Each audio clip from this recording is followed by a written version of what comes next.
that he's got a squad of people who really, they embody what this moment means, and they're ready to go. Valen said BabyBay was the best teammate he ever had.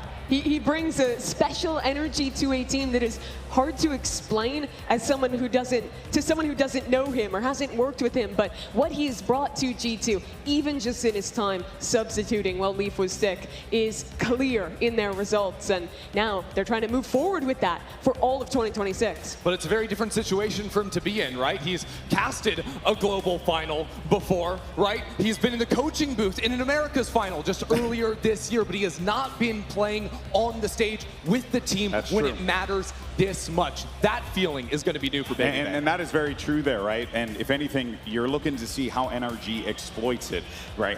Whether or not they put a little bit more pressure on the sides where they think he is. And can BabyBay meet that moment as well? But we were really focusing a lot on him. But there's so many other factors on that G2 Esports team as well, Mimi, that really anyone at any point in time, really across the server for both squads can pop off. It's so true. It's been an amazing tournament for Jaw. Valen, as the IGL, has been popping off as well. This is a team that is stacked across the board, but that's the exact same to be said about NRG. They made big changes in the middle of 2025, giving two guys from Tier 2 a chance that they hadn't had since the start of the partnership era, and the reward has just been incredible. Yeah, I mean, even if you look early in the year, picking up Mata, another guy that was a little bit new to the stage, but we are heading into Corrode for the first map. NRG's pick, and the best Corrode team in the world. They won't be changing anything. There's no surprises on that front. For G2, however, they are sticking to mostly the similar stuff. We did see BabyBay experimenting with the Chamber very early on during stage 2, but he ended up settling on the Viper for himself, and G2 are going to have to bring their A game if they want to take NRG down here. A lot of the year for G2 was trying to figure out their Corrode because they had to play against this NRG team a fair bit. Last time they showed it, it was a stage composition. They went to Champs and they were playing like a Cypher Raze comp that looked bad. Then they changed again, and finally they've landed on this, which far and away has looked the most comfortable out of any rendition they've had. Teo is super interesting, though, because I can't think of another team that is playing Teo, first of all, just as much as G2, and second, on Corrode. It really changes how you play the map, especially on attack. Most teams, when they take mid control, it's either an aggressive set play with your duelist diving in at the start of the round, or a re-clear off a similar idea. With Teo, you not only, if you want to do a fast play, add missiles to that equation, but the drone, I think, is the best tool you have to slow re-clear mid, which is, I think, very hard to do with the normal comps on this map. And we know that Trent is just the best Teo player we've got. Just bar none. No one else has fallen in love with the agent like he has ever since kickoff. The start of this year was the Teo patch, was Trent taking that under his wing, and now he's going to be finishing off the year in a similar style. Yeah, and you know that all eyes on this map in particular is going to be on Brock. Let's see how this all plays down. New York City, are you ready for the World Finals? Well, let's go ahead and kick things off. G2 Esports, NRG, the floor is yours. The Red Bull Home Ground Final, starting things off on NRG's Corrode. It doesn't get any better than that. And G2, if they want to make a statement here, they could come out strong and take down NRG. All of a sudden, this series is theirs to win. They have not beaten NRG on this map, despite beating them 4 times this year. Now an opportunity to show what the new roster has ready.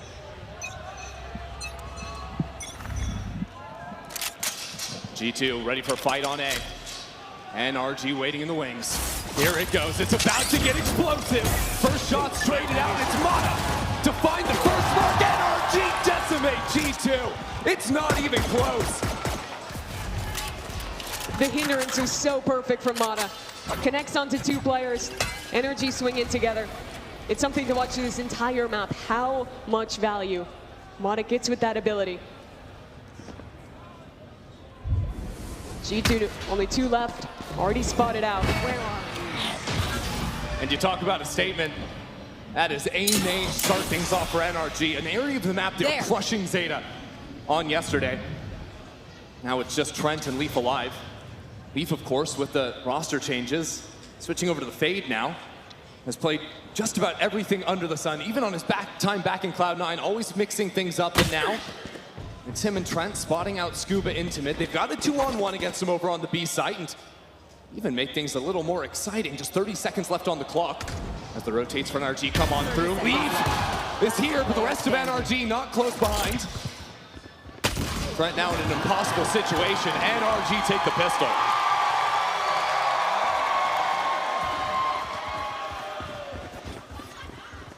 NRG are excellent at those A main fights. They'll show you so many different looks. They have the fast plays, where it's gonna be Mata diving in. They have slow rounds like that, where off contact, they'll refight. And even once you get out of the choke point, it is still a challenge. I have to give a lot of credit to Mata and to Kiko. I think the way that those two have been playing A lobby together has been excellent this tournament. It's a pretty hard position. You're almost always going to be split off from each other. They do it so well. G2 choose to go for the full save on this second round.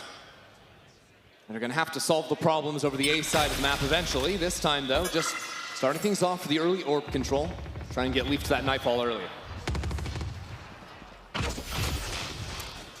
Both teams are running a double initiator composition, but they play very different. With this Teo, it's really leaning into that control style, contacting up, clearing space with the drone. What the KO brings is the constant threat that when you're walking up close on the Viper or the Omen utility, there can be a pop flash through that and Mata diving right after. That is such a huge threat, honestly, on both sides of the map. Yeah, and Ethan has a whole lot of left-click lineups he can throw from pretty deep back on sites to support his team. It's not always playing up on the front, but now in front of the one-way is Mata. Quick little slide on out there after the first kill. G2 happy to take the orbs they can. If they get a plant, that would be great, but NRG already brought 4 players into the fight. Now trying to isolate Kiko, makes it a 1-for-1. Standing ahead. These missiles adding to complicate the matter. G2 really have nowhere left to go. Nowhere to run, nowhere to hide. Jogmo doesn't have long left in this world. Very clean anti-eco for NRG. G2, of course, they choose to play this composition without the KO because they're leaning into Jaw on this Yoru instead. And the Yoru is great, especially in his hands. He's been one of the best Yoru players of 2025.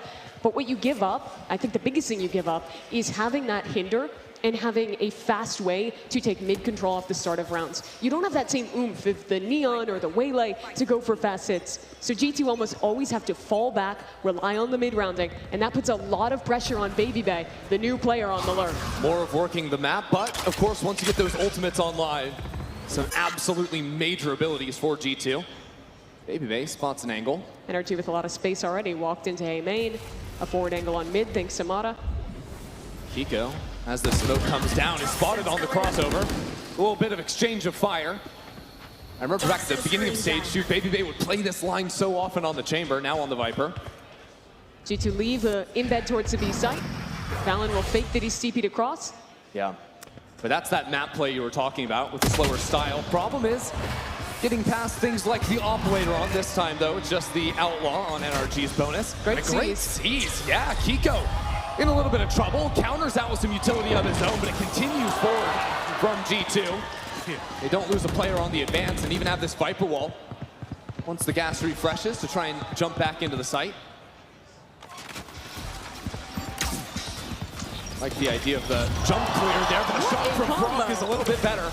So now G2 stalled out, 30 seconds on the clock. 30 seconds Valen walking up mid. Scuba is low, but on a tight angle, taken down. That opens the B site. Yeah, him being so low there makes it so simple for Valen to take the kill. And now with the teleport up into spawn, G2 couldn't find the pick there before, but now with the footsteps going across, Valen is going to be able to find 3 on the round to get G2 back in. This map is so reliant on your lurk players to be proactive and aggressive when you have a composition that will often need to call back into a cancel. And I think there are very few players as good at Valen filling in that role. And it's amazing too, you know, Valen's doing the lurking while being the IGL, so he's able to so quickly call his team around what the information he is hearing, right? He can take those timings because he's fully in the driver's seat. Took a great one there. Shuts down the round alone. And now the guns are out for NRG and off for Mata and Brock's classic Odin. Round 4, NRG will always have an Odin and always have the AWP. Mata likes to sneak in to abuse some off angles. There's Scuba playing off the pop flash. Ethan chucks out for him.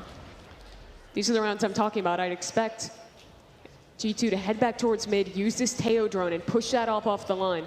The idea from NRG was show the forward fight in B main to push G2 into Mata's crosshair. G2, a team that's very patient on the attack side. Mata tries to take his first shot, just the clone around the corner, Yeah. and he's pushed away by the drone. Look how deep that can path. Better than any other drone in the game right now. Scuba spots one player. G2 don't have a cancel option this round, so they prepare all of their utility. An orb lineup for Heaven. Now the haunt comes down. NRG bunkered up here. Ethan doing great work.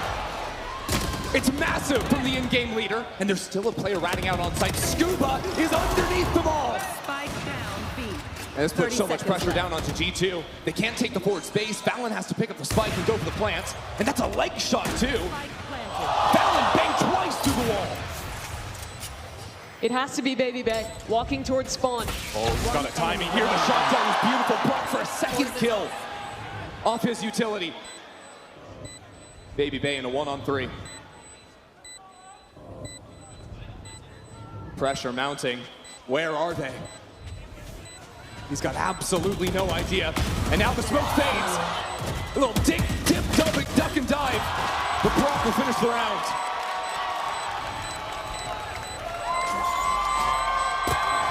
NRG deny the in-player his clutch. Hold on for the retake. They picked such great timings to re-clear on the map. Right as Motto is being pushed off the line in mid, they sent a Sova drone over towards A main. That's why you saw 4 players in position to fast flood this B site. But that flood was only made possible by Ethan. Look at those 2 kills. Just beautiful work by him. And Brock to follow up with the util usage that has been excellent.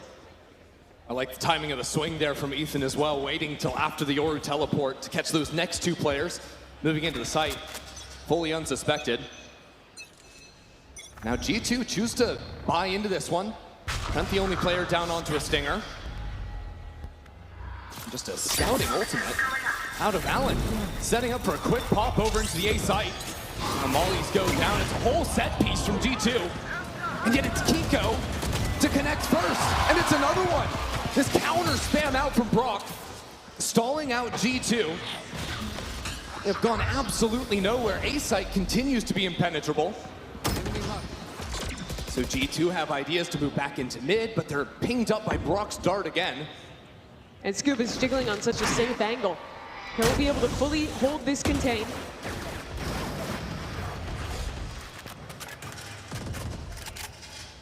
Reserved play out of Kiko. Not overcommitting to the fight. This reminds you of G2's pistol round, where they're a little bit stuck in mid, except that Trent has the spike. So G2 have to recollect themselves, which is exactly what NRG are hoping for. Leaf not surprised about the angle whatsoever. Look at him just entering the site. Not too shabby. The problem is, Mata is still here. Brock is still here.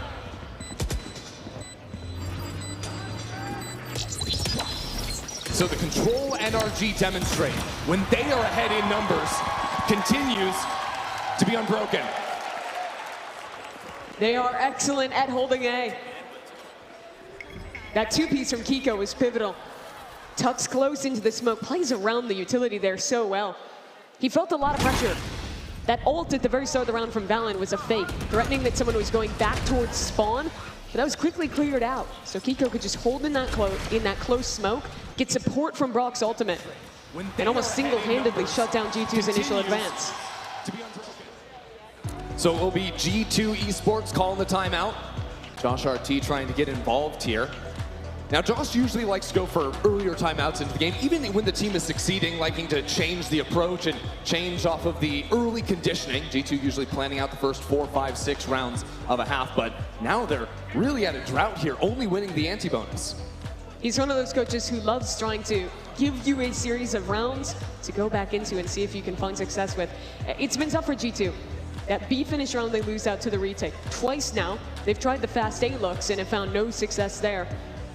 I think they just have to go back to trying to work the map, showing these mid-re-clear looks, pushing Mata off the angle, and really, honestly, relying on Valen and Baby Bay to give them something on the extremities. Yeah, I mean, I think it's worth saying that for G2, they're playing against NRG that's playing a no Sentinel comp, right? There's going to be some gaps they can try to exploit, especially for solo lurkers. When you're not playing against a Sentinel, you're often going to find yourself in a position where you have a true, honest 1v1. But it's a big risk to make those plays, especially when there is the threat of Mata's operator. This round is the eco. They'll probably show something faster, a one-off. But as we get further into this game, watching how they deal with that off will be one of the keys to success for G2. Well, G2's Stingers and their Sheriffs, fairly infamous throughout 2025. Well, Brock did such a good job of masking where that op was. Spamming, using his utility, making it look like he's just alone, maybe with a pop flash from the KO. Nope, op swings right in, gets a kill.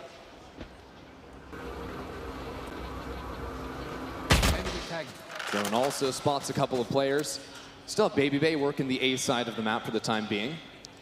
Because NRG always play close front sight, it's very hard for the Viper to activate on those lurks. That wall you see them throwing, the whole goal is to get a lurker out yard or get someone through mid into that space. But NRG almost always crossfire in yard instead of giving any space in A. Makes things nigh impossible unless your team is pulling attention away from the A side of the map, which G2 have failed to do thus far. Dropping early on these picks, and now NRG sort of swarm in on their location. A couple of nice shots from G2, but ultimately another good round from NRG. And now Mimi, okay, Mata's having a little fun with it. We're about to head into a major round. Both teams have 3 ultimates. Okay, Liz. Don't know what's going on there. We're in the theater. But, like you mentioned, ultimate's up for both sides. That's the key of this round. The problem is, even if G2 wants to run some kind of set play, NRG will immediately have a KO ult to either cancel that hit or quickly flood retake back in. So they're going to have to think about how they want to play once that ult gets activated. Yeah, G2 are just going to run a full-on exec. Seems to be the case, abused with those ultimates. Trent actually just going off the rip, not even waiting for Jog to figure out where exactly these players are. Jogamo runs into 2 players and that quick reposition. NRG have 4 players here. This is about to be a mess on site. Ethan, the first to find. And now NRG continue to dominate on these hits. I mean, it doesn't even look close. G2 out of sorts. Throw 2 ultimates into the mix and get carved to pieces. G2's ultimates were great for the first layer, for clearing out sight. But when you're taking B, you always have to take something else. Either have someone ready to fight towards elbow, have someone ready to hold close towards door. What Ethan's instant ultimate did was deny them any utility to take those fights. You see Valen swinging in dry, dying. You see BabyBay, Trent trying the same thing. NRG is there completely to easily cut them down. Ethan absolutely loving it. Again, showing such strength here. Anchoring the B site, calling his team on the quick rotate. And this has now sent G2 into another half-buy round. Of course, this is NRG's map pick. This is their dominant corrode. But it's been a silencing start for G2 thus far. Memories of past corrode games between these teams coming back, where NRG is dominated. So Mata dodges the Prowler, has the Paranoid to set him up, but good anti-flash from BabyBay, forces Mata away from the line. That said, it's not like G2 gained all that much room to play with. Mata still here, still with a hinder. Ow. NRG finds so many shots through walls. Even Mata with this up, he's still so aggro, re-challenging, re-contesting. No fear against the weaker weaponry of G2. As he continues to have a little bit more fun as a human drone. BabyBay dead through the smoke, and NRG flawless in their anti-eco. The stall in A main is so tough to get through. You're past the smokes, okay, great. You're getting hit by a hinder. You get out even further, Mata has an ultimate, and then they're refighting off of that. NRG will show waves of just stall utility, and then they'll show a refight like that off the ult or sometimes off of Paranoia, and it tends to absolutely destroy teams in A main. G2 also looking a little cooked, a little chopped on NRG's Corrode. I mean, Brock and Mata dominating. 9-1 on the scoreboard. The early spam still going to be there. We saw this look from Kiko once before. That little boost, you have a slight angle you can see over the box.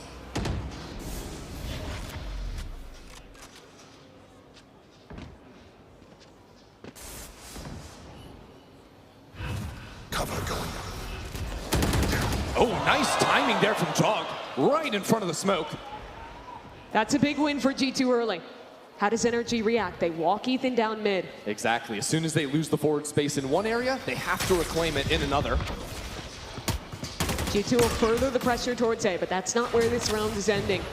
Instead, attention towards Valen, who posted up B main, but he couldn't go any further because of the threat of this operator. Well, the Nightfall is great for a fake if they wanted to use it. Cut off the audio, so NRG's anchors would have no idea how many people are heading in.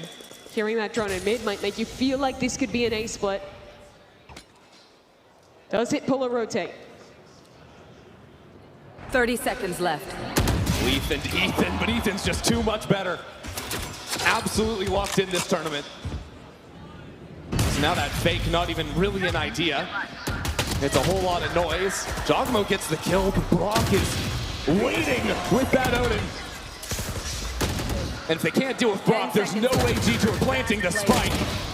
Even if Jog is killing everyone on the other side of the map, there's just not enough time. You have to get the kill on Brock. Brock has to stay alive for 2 more seconds, dancing around the middle of the site. G2 cannot find the fight. It's a right ball clutch for Brock. Objective live. He does it easily. G2 complicated that round. Tried to outcall Ethan. But in doing so, they left themselves very little margin for error.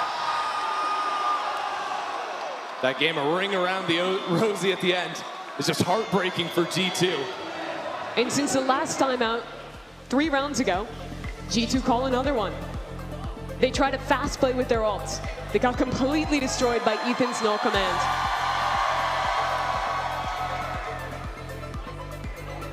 They tried some slower rounds, lurking, hitting late into B. NRG shut that down as well. And look, NRG came to put on a show today. Already sitting at 8-1, got a packed out house here in NYC. Wonder when G2 are gonna sit down. Need them to get back in this one, because it's been a classic of their play. They play so many of these slow rounds, and it finally comes back to bite them in the last. That it does. You have to remember it's a best of 5. We had a lot of BO1s defined by one map. It won't be that case today. This is the home ground for NRG here on Corrode. Josh Harty had his time to talk to the team. Now it's time to put those words to the test.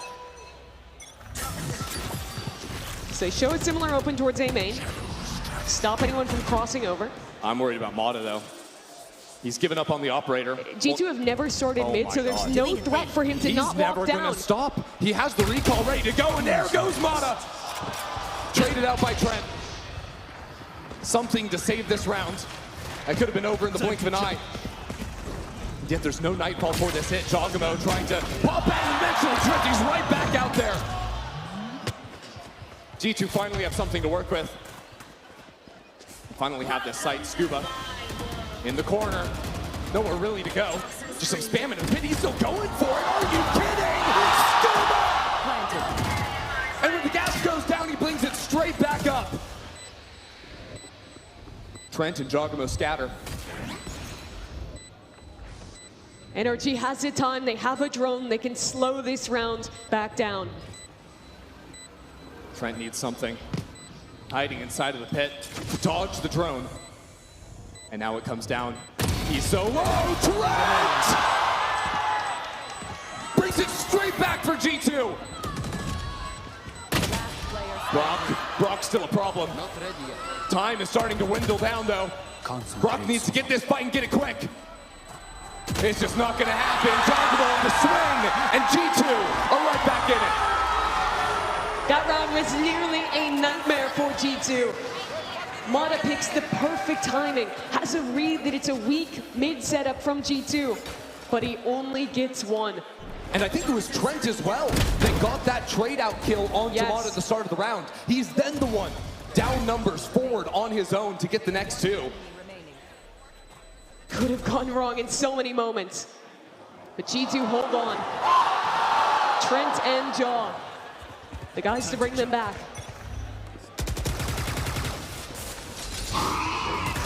Another start towards A. Jaw got an opener here before. With the smoke up, with the Waylay here, it'll be hard to get through yet again. And G2 still have some major ultimates to work with. Valon's playing on the opposite side of the map, a chance to ult on over and join his teammates.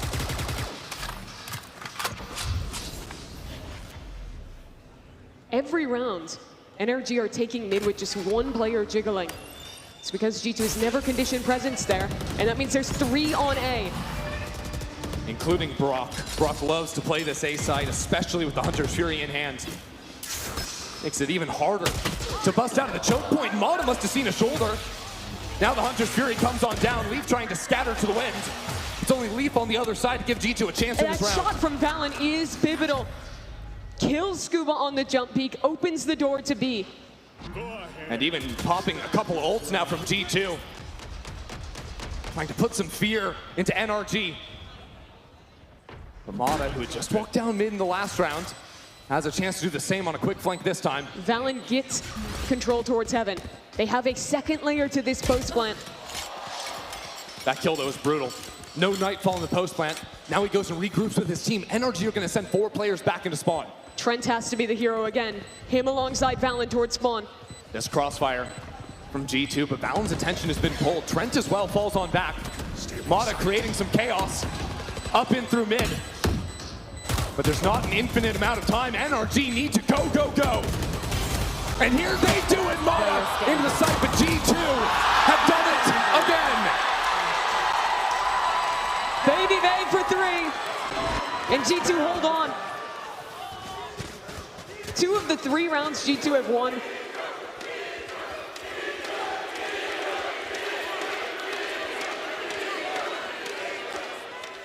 Have been Valon.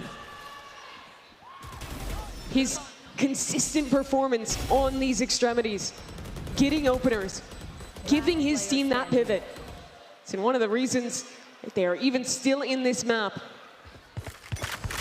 But they can't slow down now. Not even with the end of the half approaching. NRG the ones to seize control of B. NRG get a forward post on B main. G2 are trying to pressure A, see if they can work the spike up towards B again. Jogma's down on 45 HP though, every single round. G2 are battered and bruised.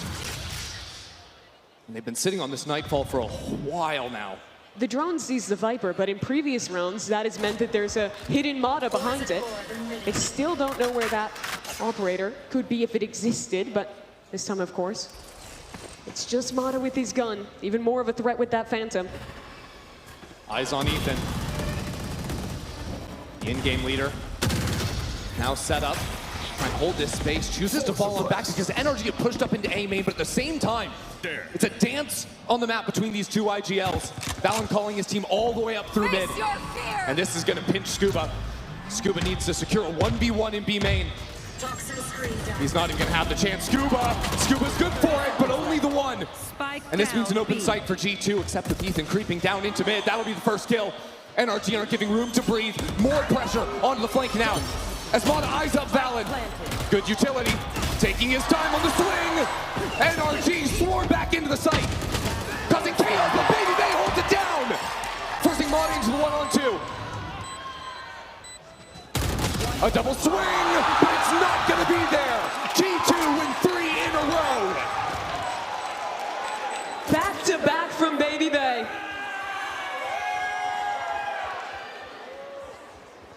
Such good kills from him to hold on to B. And this was a disaster half. You remember it, right? It's 7-1 at a certain point. But it's so G2. They figure out the macro. Valon gets the read. They start to make the fakes work, and they salvage the half. So now it's G2 with a little bit of momentum trying to carry this forward. Well, for this halftime, though, we got something special. Let's send it down to Liz, an interview on the stage. And the world is a stage. I'm in the balcony. Thank you so much, Mimi and Darren. Here at BLX Brazy, you were part of the tournament. You were eliminated a bit early on, but you were here watching. And I asked you, I was like, oh my God, like who's going to win this match? And you scoffed at me and said, isn't it obvious? So who do you think is going to win? NRG. Let's go, my boy Keiko! I mean, we saw you in the package about a day ago, just talking about New York City, how much you love it here, what is like. How has it been exploring the city now? Well, since we went out early, I got some time on my hands. We saw some stuff. It was pretty cool. Like New York is insane. Like it's the city, you know. So it's been amazing, and I have to thank Red Bull for supporting all of the players. Like. It's an amazing experience. Like some of these tier 1 teams, like they go to these events like all the time. But for me, like tier 3, tier 2 players, like this is insane. Yeah. What have you learned from being here? Like very quickly, what have you learned? Networking is important, and it's a lot easier than online. You can just go up and talk to some tier 1 pros. Yep. Well, cheers to that. Let's send it back to game. Well, NRG lead the first half 8-4, but it's G2 winning 3 in a row at the close. And this is going to give them a lot of confidence. They had to burn both timeouts to do it, but if they were to come back on NRG's best map, it'll put them in prime position to challenge for that trophy right there. NRG won the first pistol round of this game. They've been very good at the pistols thus far this tournament. What do they have prepped for us? Looks like it's just one of the classic faster rounds. Everyone's set up towards B. And Baby Bay, yet again in the hot seat. Playing a little bit more passive up into heaven, though. All this util's going to come down. Interesting wall. Oh, yeah, cutting up the site right down the middle, and Mata wants to slide on the other side of that one. Have this high angle to look into mid, the wall protecting him. Many shots to his back, but it's just a little bit of a warning as NRG continue back into elbow. Ethan doing well with the rest of NRG to take this forward space. Such a cool wall. It allows you to fight towards spawn and towards mid at the same time. Now G2 trying to salvage and a flank working one side. And 2 players heading into Kiko. Good utility at first, and Valen secures a couple. Pulling attention over there means Jogamo can stab a dagger in the back. From 3 in a row, looking to make it 4. G2 have arrived here in New York City. Corrode will be a match. G2 ensures it with this pistol win. I've never seen NRG run a pistol round like that before. Not at Champs. I think this is something new. Showing that wall with Mata dashing to fight the top mid player as a team isolates Baby Bay and Elbow. Credit to him for even getting a kill, keeping these numbers competitive. But it's all about Valen with that 3K that brings G2 back into the fold. Reminder, we did see 2 timeouts in the first half, but they were both G2, so NRG will have plenty to work with if they need adjustments later on, but in this one, NRG going for a full save, as they often do to guarantee the special guns, like Brox Odin, just running back this pistol round with a different wall. Yeah, this time it's that more default A lurk wall. Now Baby Bay also on a forward posting. This time, pinged out by utility. Dodge is back just a bit. NRG, see if they can find something that is a gun on the ground. Go ahead and secure that one. If Leaf falls, there could be some problems, but Ethan was trying to set up for a flash, and this is mean that G2 can continue on forward. No issues here on the second round. Probably your biggest job as a B anchor on this map. Get those few seconds stolen with Viper and do not die. If your Viper player dies before you can play retake, it becomes so much harder to win B. When you're trying to flood, it's more forgivable. Yeah. But if you're giving up that site and you don't have the wall to block off main, it becomes such a challenge because it opens up your opponent having a player main in the late round. to ensure the round. Yeah, it's not an easy spot for Baby Bay to play because you don't have any info utility to bank off of, so he has to hold a forward line. But you still want to try and see if you can get a snake bite off at the same time. There's so much to do. And it's especially hard because you're playing Waylay, who, if you're caught out of position, you're hindered and you have no escape. Well, speaking of this, check out a little flash idea for B, but that's not really where NRG are heading. It was the same flash to open some of their other B rounds, threaten that could be a pop onto Baby Bay again. Yeah, they're trying to show similar ideas here. I think G2 expect more players B, but Valorant won't be fooled. NRG are often a half armor team, but they have bought full armor this time, meaning Jaw's Outlaw, a bit less effective. Yeah, must have seen that one last round. Actually, Mata taken down fairly low. Just off some Bulldog spam, as a matter of fact. NRG have great map control, a lurk towards A main, but the crux of it is if they can win this fight against Jaw, that would open up A. Well, it's a 1-for-1 in mid, down, mid. but as you said, Jogamo waiting for Scuba to appear. Scuba actually decides against it. And now the round's a little harder for NRG because you look to leave the mid space and they don't have a lurk to actually call back into. G2 just Teo drone B main, so Baby Bay will have early info. Oh. He's committing. Here we go. Baby Bay, what can you do? Baby Bay! Spike down, B. Destroys them! He debuted on this map for G2 and has now secured them the bonus. G2 have nearly brought it all the way back. The showman finally has his stage. Baby Bay, a long career, but never an opportunity to play in a final like this. And already rising to that occasion. Such a tight timing he finds. They had just recleared that space. And he makes such a risky call. Not to jiggle it for the early info when call rotates, but to commit to that walk-up. So good.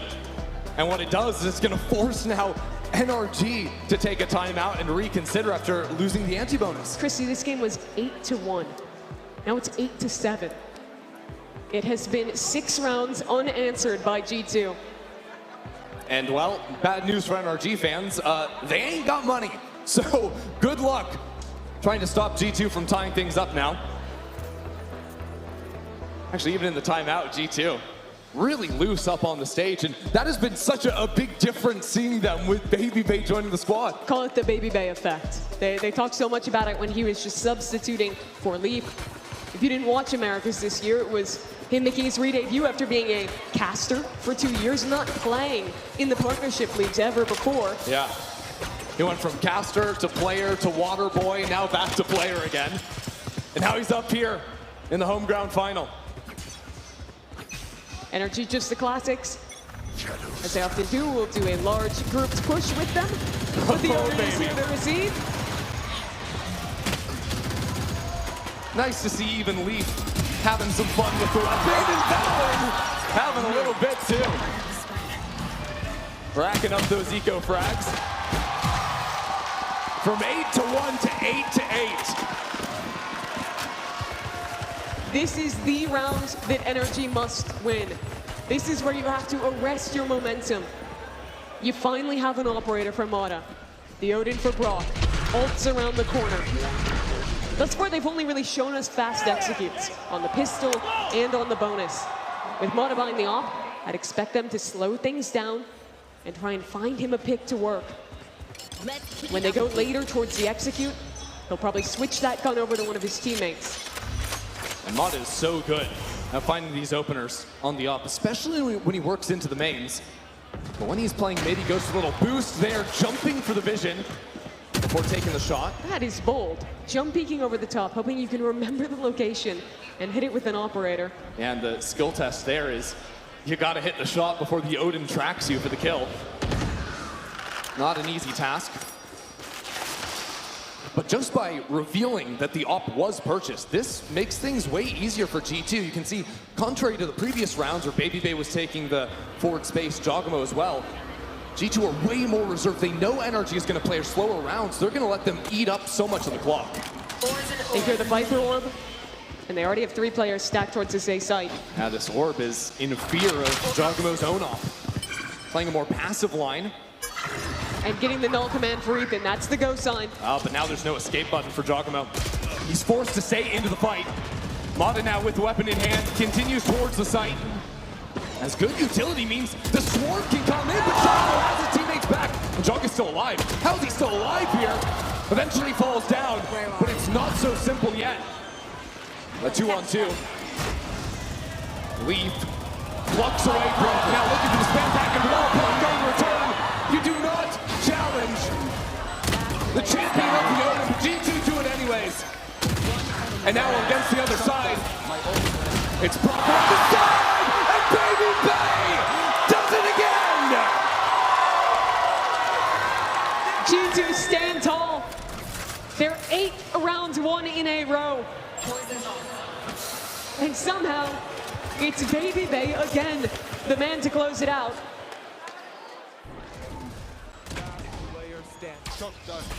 This was a bold play from Brock, trying to jump into the molly. The Odin is such a great weapon, but as soon as you're the one having to swing it into an angle, it is so much harder to win a fight. NRG, not phased after that round, grouping together 5 players. Full loss bonus and a half armor team means they'll have guns for days. But they're heading into Baby Bay once again. Good util. He's got the judge though, it might not matter. Recon into him, he's being tracked. And he's being hunted down. NRG in full control over the site. And it's not even 20 seconds into the round. And they didn't have to use their 2 big ults. Hunter's Fury and the one from Mata. But look at the flank. Jogamo with the operator. And this close angle, he's not even going to see the player. Yeah, it's an easy kill from Scuba.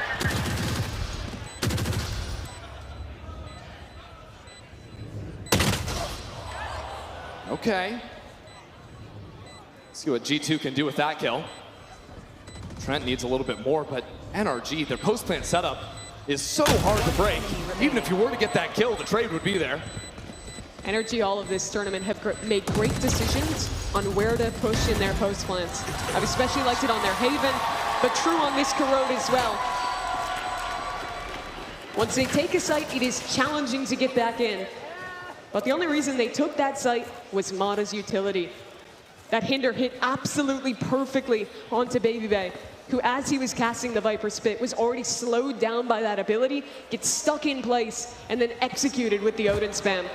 And like you were talking about earlier, if Baby Bay drops early into a round, this B site, there's nothing else to support it. Yeah, then you have no Viper wall to get back in, you have no space in elbow left, and you have to clear basically 2 sites to even arrive. It's a total pace change from NRG these last 2 rounds. Just trying to bully across on the 5XX. Mata already behind, but Jog is there.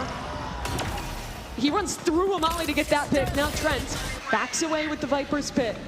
The pit still gives NRG firm control over this site, though. Should be able to plant the spike. It means that once again, G2 eyeing up a flank idea with Baby Bay. They'll be able to plant it eventually, but the missiles mean it's stalled out, and G2 gets a reposition. And some major ultimates to be traded. Leaf and Brock ready to fight back through the pit.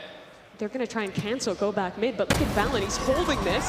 Jogamo getting a little bit too antsy there, creeping into the smoke, and there's no one even playing off the nightfall, yet the flank comes through. And now NRG have ideas to leave mid. The positioning from Valen is so good, but he can't get the shot! The opposing IGL better. Now Baby Bay walled off by himself, actually, getting across. He chooses to let those players through. They know he's here, but he will be a permanent problem for NRG. G2 are spread across the map, and Scuba is in a position that you simply cannot clear. Surely not. Trent does it! And now all of a sudden it's G2 in command. Ethan stuck in on this box. Baby Bay makes noise, but it's an attack from 2 fronts for G2. Ethan is low. The spam starts to come in. But he's a dancer on the side. Ethan cannot finish the job.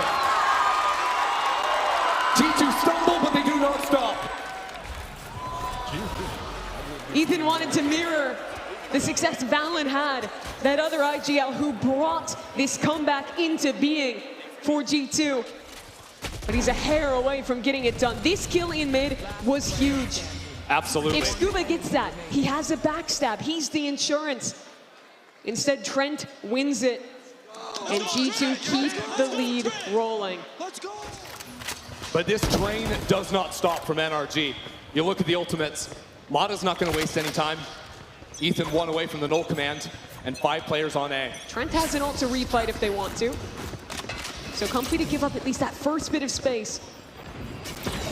Mata needs to stay alive on this, and this time the train is there. It's the same pattern as the last round, but Scuba is ready. Oh my word, Trent! Through smokes, through walls. And now ready for some missiles too. Straight up retake now, but with the Armageddon. Oh, the combo! Lee catches them. Trent to capitalize, but Mata's up in front of it. It's madness, it's mayhem. And it's even. Now Brock ready for the support. Trent can't dodge these. The third one goes wide. Now with the Vandal. He has time. Launching missile.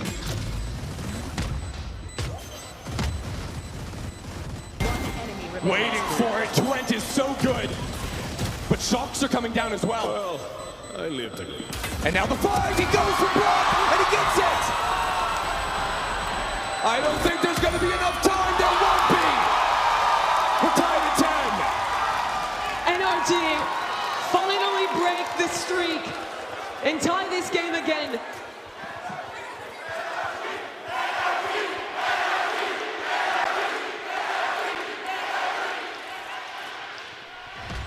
They bring life back to New York.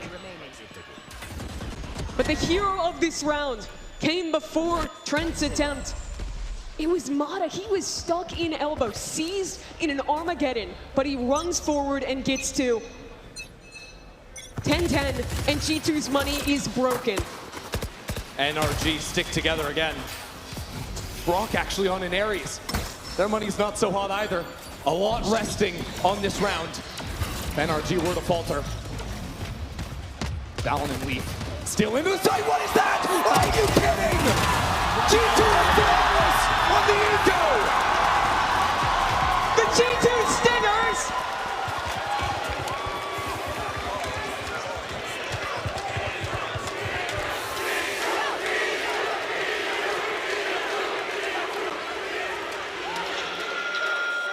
G2 are enjoying the stage, and the crowd is enjoying G2. A picture-perfect round on a completely scrapped buy. Look at the util usage there. What are they fucking doing? The missiles into the corner, preempting Mata's pathing, as the rest of NRG tries to desperately run through. They get cut down. And that round was the break point. Both teams on the edge of their economy. But it's G2 to win it.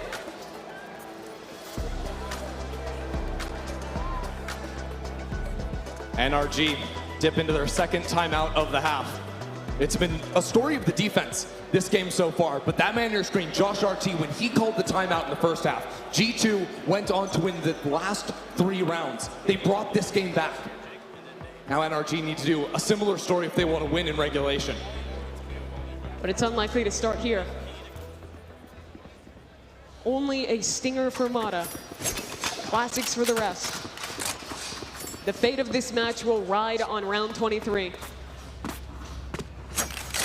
Likely that NRG just run 5 players into B again. If they can pick off Baby Bay, maybe they like their odds. Jaw buys a Bucky this round. Mata with the Singer, now he upgrades. Mata could be the hero. And he's charging forward towards Trent. There's no way. We're not going back-to-back thrifties. Not if Valorant has anything to say about it. With the catch on the reload.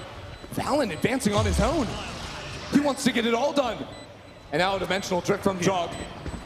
One spotted into heaven. Trying to find the rest, and now the last one revealed. Valorant has done great work with Jogmo filtering into the site.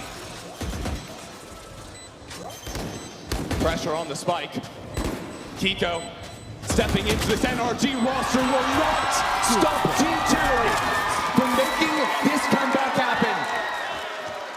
Mata almost made it happen again. True heroics on the fight towards spawn. But it's just not enough. Look at this opener. Through a Viper Molly onto Baby Bay, picks up the gun for the immediate trade.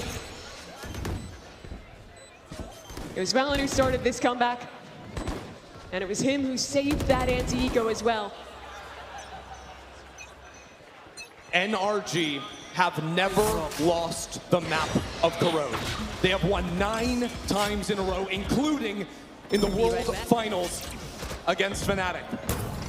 From an 8-1 deficit, G2 are here. But NRG have something to say. Already their IGL down. The head of the snake cut off, and Trent continues for more. Who can bail them out? The spike in no man's land. Kiko one off ult. Can he find an orb? Find a way to recover that key item?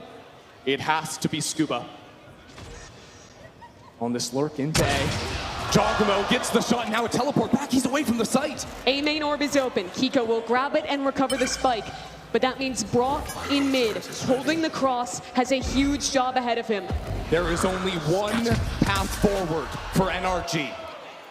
It includes grabbing the spike, planting it, and now Brock finding way more than one. Here comes the clear. Brock is down! And now the hope rests on Kiko on 24 HP. That hope is extinguished. G2 Esports with one of the most impressive comebacks we've seen all year. Down 8-1 against an undefeated NRG. Have done it! From that point, 12 rounds to 2. G2 Esports have delivered NRG's first defeat on Corrode.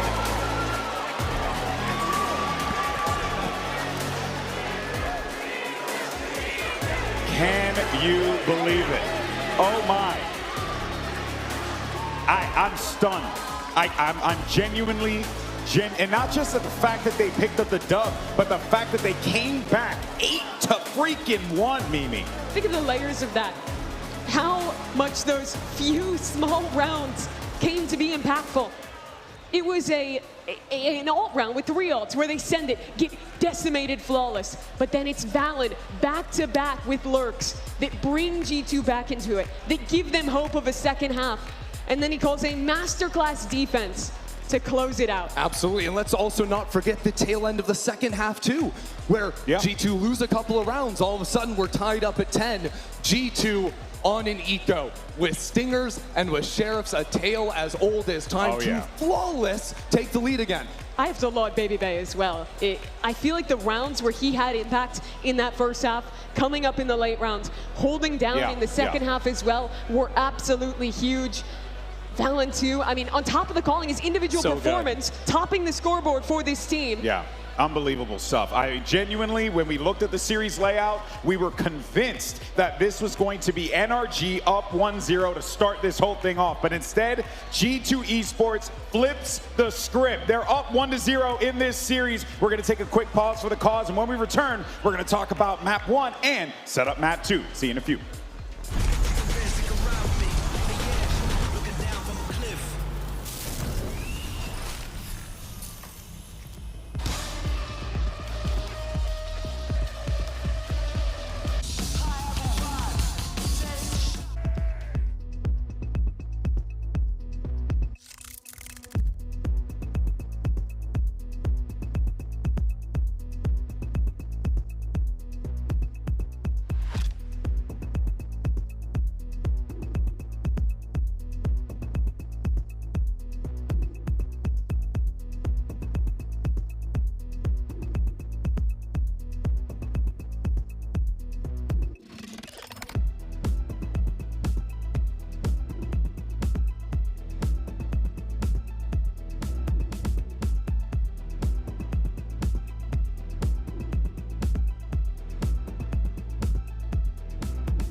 All right, everyone, welcome back to Red Bull home ground, New York City, and we just saw G2 Esports defeat NRG on Corrode. You heard that right, folks. Oh my, this was their map. This was their bread and butter. We were looking at the series like, it's already 1-0, right? And there you have it. Sideshow joining us here on the desk. What are your reactions on that? It's the first time they've ever lost on Corrode. G2 previously, I feel like, have looked fairly lost on this map as well. They went 8-1 up, and I think they started to take their foot off their gas a little bit, but didn't anticipate the fact that it's such a defense-sided map. You can't afford to give them anything. You can't afford to give an opposing team an inch. And G2 looked really prepared when they were on the defense side. Yeah, I think I also was really happy to see how G2 were playing on that defense side. I think Babyface holds over on the B side looked very strong. And especially when NRG started playing those slower rounds of their attack, they just sort of let NRG walk wherever they wanted, let them waste all the clock so they could really put the time pressure on them. Yeah, and even that macro is discounting just the insane clutch factor at the end. The amount of rounds that they were pulling out of nowhere to stay in this was ridiculous, especially considering NRG was 15-8 in opening kills. Yeah, no, it makes sense. I mean, they won thrifties, they won huge rounds coming out of the back of like Trent getting 3Ks all over the place too. And that's the problem. Like you can be the better team in terms of your fundamentals on this map, but if you don't dominate that first half, you're setting yourself up for a tricky second where a couple of things go wrong and suddenly it's the first loss you've ever had. Yeah, and the crazy thing was they did dominate the first half, go up 8-1. They won that 8th round just on time. Brock dancing around that B site. At that point in the game, he was 12-1. In terms of KD, he finishes 15-16. G2 completely shut him out of the game after he clowned on them to win out the clutch. Yeah, which is utterly insane to see Brock just get neutralized like that on a map that has become his home. But you got to give the credit where credit is due to G2 Esports. We were seeing some incredible shots from them. Great lurks, great reads. Mimi, it felt like once they figured it out, it was very difficult to stop that train. Yeah, Valorant has been great all year, but I think that he's really activated since they had that mid-season sub edition of Baby Bay. You saw him starting to stand up, to talk trash more. And in these recent matches, I feel like he's just been so good individually as well. It was him winning the lurks on the extremities to start the comeback. It was him winning clutches towards the end to close it out as well. And on top of that, he's just calling an excellent game as a leader. Absolutely. I also think Trent had so many big moments in the rounds where he was like dealing with flanks and then having to be in low situation 2v3s, 1v3s to win it out. His utility also continuing to impress. Yeah, it's super impressive what we've seen from this team. The fact that they were able to do this Sideshow still just boggles my freaking mind, man. Yeah. It was just such an easy easy layup rather for NRG considering their prowess on this map. Yeah, they come through the upper bracket, they get double map ban, so no bind, no sunset, so similar to Champions. You're expecting the narratives to all be the same. And now you're going into Split thinking, well, G2 have got a great chance here of landing a huge upset. My eyes are also on Kiko because I don't think this map he really played up to his potential. I think he ended like 11-19, something like that. And I think there are still growing pains here. I don't think I've seen a map yet where Kiko dominates in the way that I've seen him when he was playing with Liquid. I've seen him do that inside EMEA. So here on Split, you've got a great opportunity. It's such a good Omen map. I want to see the young guy get alive. And looking on the other side there as Agent Select continues, right? You're going to see, of course, Giacomo go, ooh, actually, maybe a little swap over to the Waylay there last minute. We'll see what they decide to do with this. For NRG, this is the first time we're seeing them play this map since it got added back in. Did not have to touch it at Champions before those changes. And it looks like they are going back to an older style, that control comp with the Viper and the Omen. I think right now with the Initiator nerfs, a lot of teams that go for a style like this will play the solo Initiator Skye. It is a little wild, though, seeing the Brock Killjoy come out on this map. Killjoy, an agent that never really received a ton of play, except for like the very early days on Split. Yeah, I think they've missed with their composition here. I think you get Kiko into the team and you're not putting him on Raze on Split, you've completely kind of beefed in terms of what you're doing with this comp. I want to see them play double duelist. I want to see Mata coming out on like a Yoru or something. Yeah. Maybe growing pains for now, but they should go in that direction in 2026. That would also let you drop the Skye, put Ethan on something else, and get the flashes from that Yoru. It is super interesting to see them going this direction. G2, on the other hand, we've already seen this comp on display. I really like it. Breach is pretty out of vogue, but I think the combination with Jaw on that solo Waylay, you just have so many tools to set him up on the entry with the paranoid paranoia with the stun, that it's a fantastic combo. Yeah, and Jonah P used to play a lot of Breach on this map for G2 when they had in the past, so Leaf now stepping into this role. It's another agent for him. This guy is just flexing all over the place. All right, folks, let's see how this one unfolds as we get ready for split map 2. You got NRG, G2 up 1-0 in the series. Casters, floor is yours. An absolutely shocking way that Corrode ended up finishing. Now it's NRG on the back foot, needing to show off something drastically different here, the new style of composition to tie things up. G2 this map, a lot of what they'll be doing is fast start with the waylay and that initiator from Leaf, and looking at how Valen and Babybay can work up on the extremities. I think it's really fun to watch how Leaf can communicate with his duelist on the breach and set them up from so far away, and has so much experience in the role. He should know exactly what they want, and there he is. Little tag team action with him and Jog. It results in 3 dropping from NRG. At the same time, Babybay was working up into A so they can regroup onto that side of the map. Completely open sight for them. They'll hold on to Heaven Control as well. As Brock, it's a tag, but can't find his mark. Needed a little bit more there. Brock was so dominant in the first half of Corrode. Started to quiet down since then. Needs to channel some of that first half energy to get back into the round, but the positioning from G2 is beautiful. 3 players, now 4 players eyeing up Brock. Nothing he can do stepping out from that smoke. The post plant looking sharp. Even still having layers of utility to stall out Kiko. But it's so tough for Kiko. 3 players ready to swing him as soon as he makes noise jumping out. And Jaw gets ahead of the gun, finds his shot, and wins G2 the pistol. That mid-reclear play was where the entire round was decided. And you're playing this composition for NRG. They're going to almost always have Brock playing passive, anchoring with that Killjoy. Which means if you want info, you have exactly 3 tools with 2 flashes in the dark from the sky, or to just go for active reclears. Here, they wanted to try and catch a lurker in mid, drop that smoke, and see if they could surprise G2. But G2 reacts very quickly, send out that hinder from Jaw's waylay, and shut down the play. Now we got people in the crowd trying to hex G2. Does not appear to be working so far.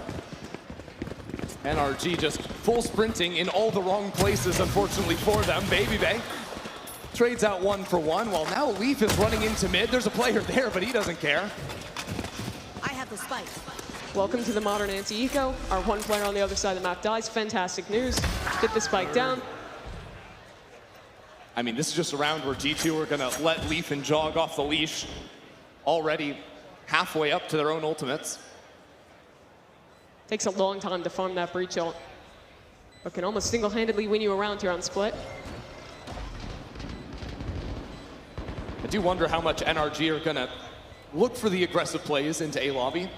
A lot of the time pressure is resting on Babybay, the Viper player, to find the lurk looks, but in this round it's held nicely and G2 keep things clean.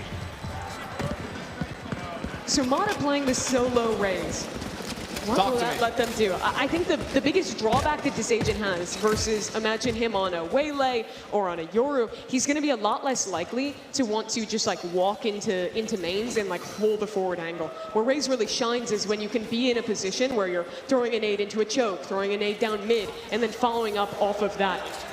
You oftentimes want to be the one making the action, taking the fight, versus playing that kind of contact agent where you stand back and then get out of jail once you get your pick. And all things considered, plenty of stall for NRG's comp, but Jogamo doesn't really care about any of that. Already finding himself between the walls and now up and down. Big damage onto Scuba. The rest of G2 speeding into mid. It's a little bit all over the place from G2, trying to set up a pinch into mid while Babybay is left A, now working up. That lurk pays off. And G2 are going to cut noise now. They have a lurker up B main, a lurker up A main. But NRG are trying for Babybay again. Here comes Ethan. Walking down Babybay, are you joking? And he's waving bye-bye to NRG. He's a showman on the stage. When he debuted, for G2 for the first time. Sentinels bullied him, found him on extremities and killed him. He won't be bullied now. Whoa, whoa, whoa. G2 might not be in the driver's seat just yet. But the thing is, Chrissy, they had a second lurk. Valen was always towards B, ready for that next option. And here comes that fight. Valen dips down.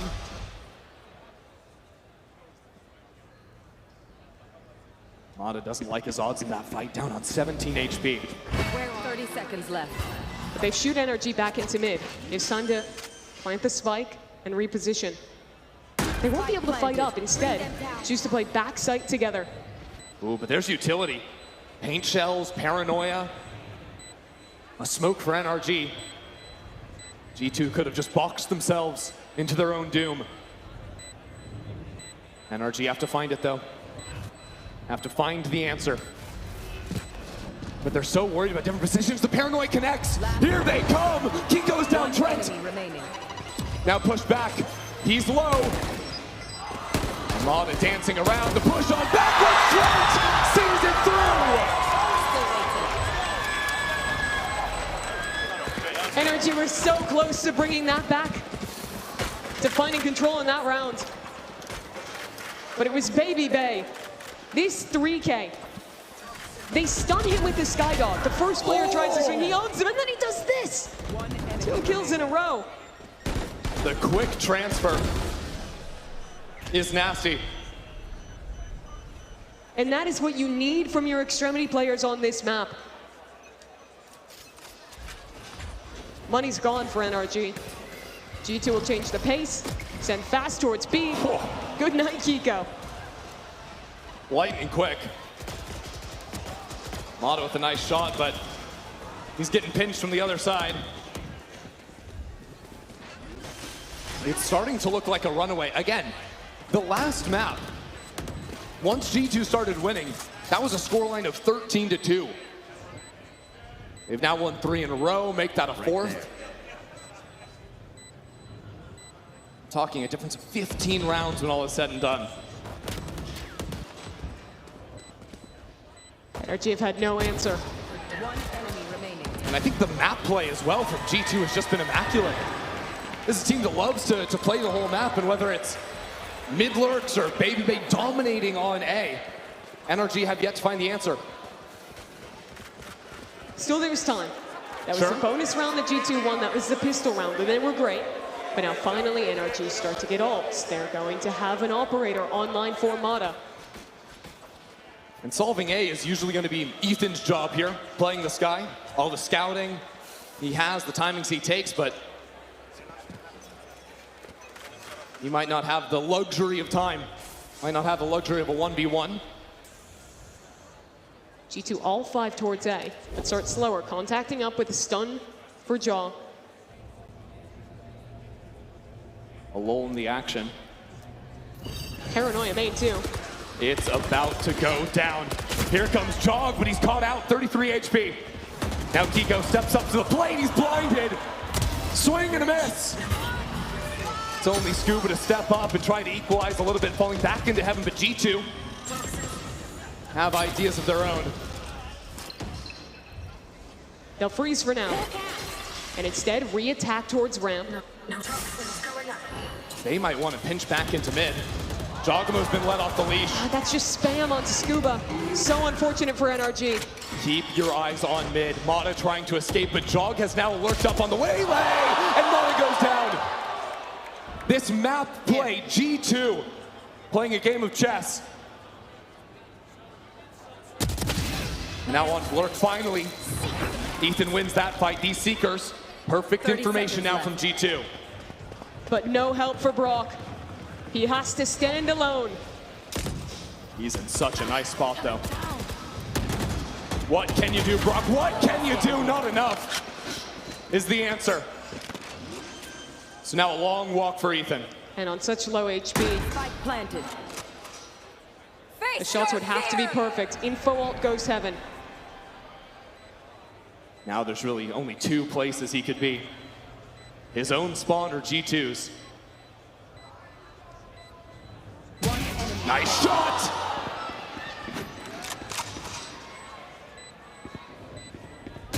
The leader has to do it all his own.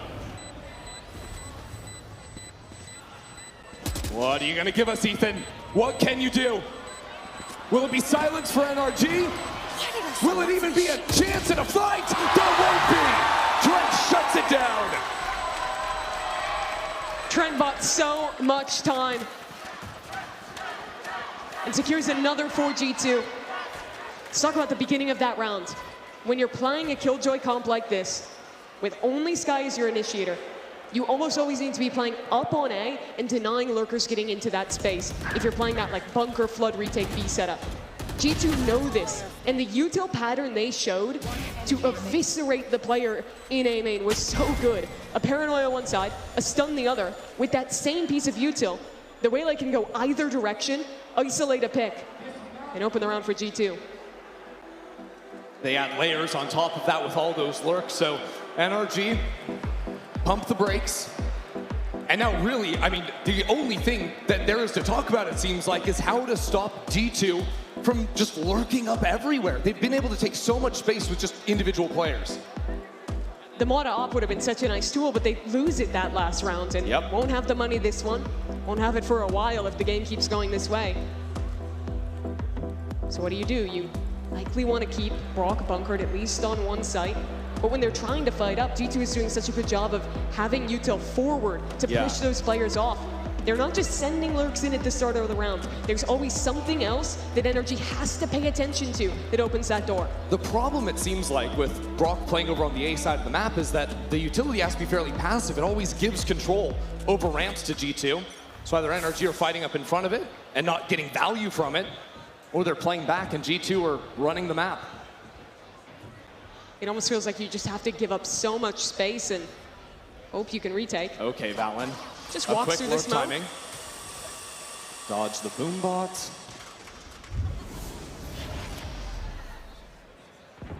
Look how confident he is. Yeah, and it's because he's never shown that look before. He's gonna try and catch NRG asleep at the wheel. It's a much slower start for G2. Audio on that turret though. Tells G2 the Killjoy position. So now they start to think, is Killjoy alone? No, we see the Skye here. What's the reaction now? They'll put some pressure mid, see if they can work anything up towards this A site. Doing a thing. Maybe split back in if they can isolate the Viper. NRG are gonna struggle if they lose mid control. Scuba now hindered inside of the smoke. Quick little dodge backwards from G2. But it's only 35 seconds left onto the clock and they're heading into the Killjoy. Up ramp already. This fight will be huge when the wall goes down. Scuba, what can you do? We're down to 20 seconds now. Jogmo isn't even with the team. I mean, G2 need to do something. It's not gonna happen. They're getting cut down in main. G2 wait too long. The hold on mid to push them back. Chokes G2 out of the round. NRG will find their first.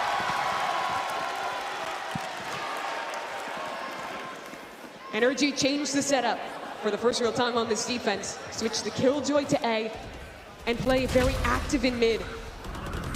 I think that's a good call.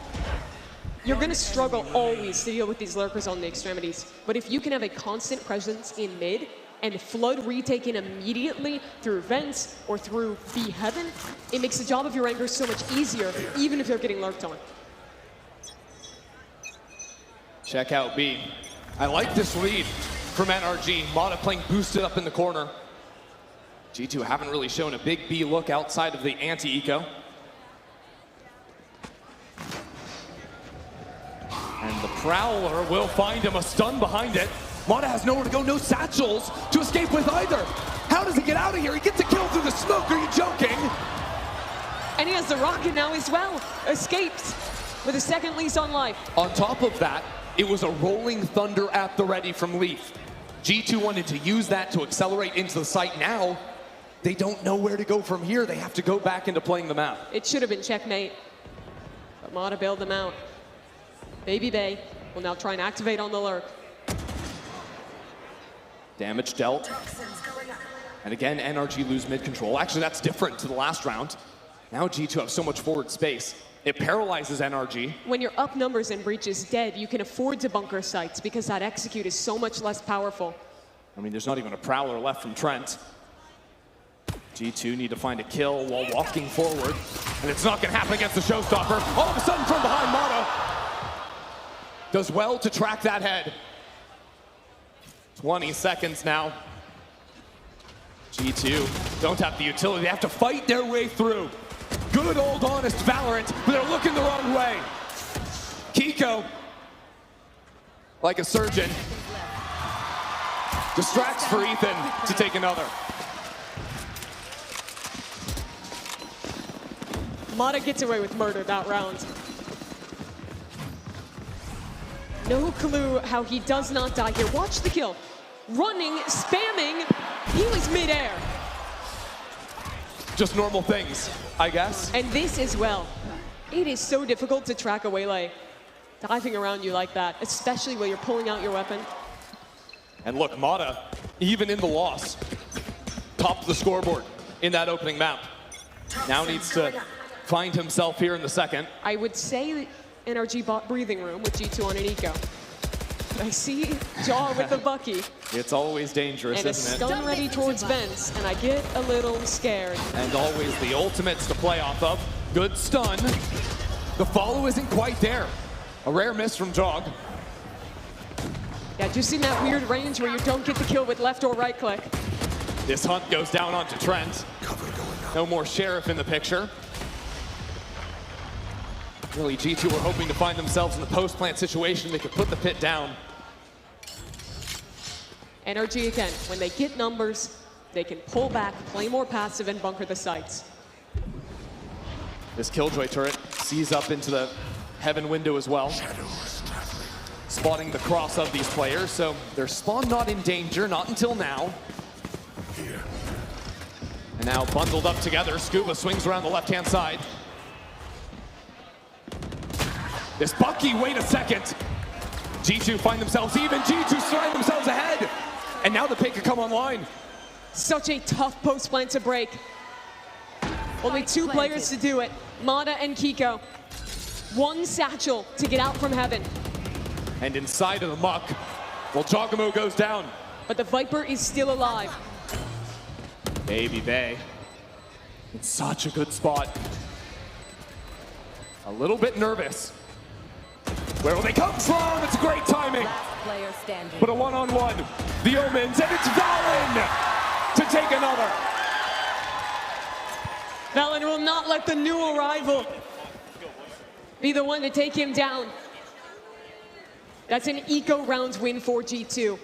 And after NRG finally figured it out after their timeout, their momentum just gets stolen away. The same thing happened at the end of game one, right? And you think it's okay after the play in mid doesn't work, they get a pick on the B main player, but Jaw and Baby Bay, those two.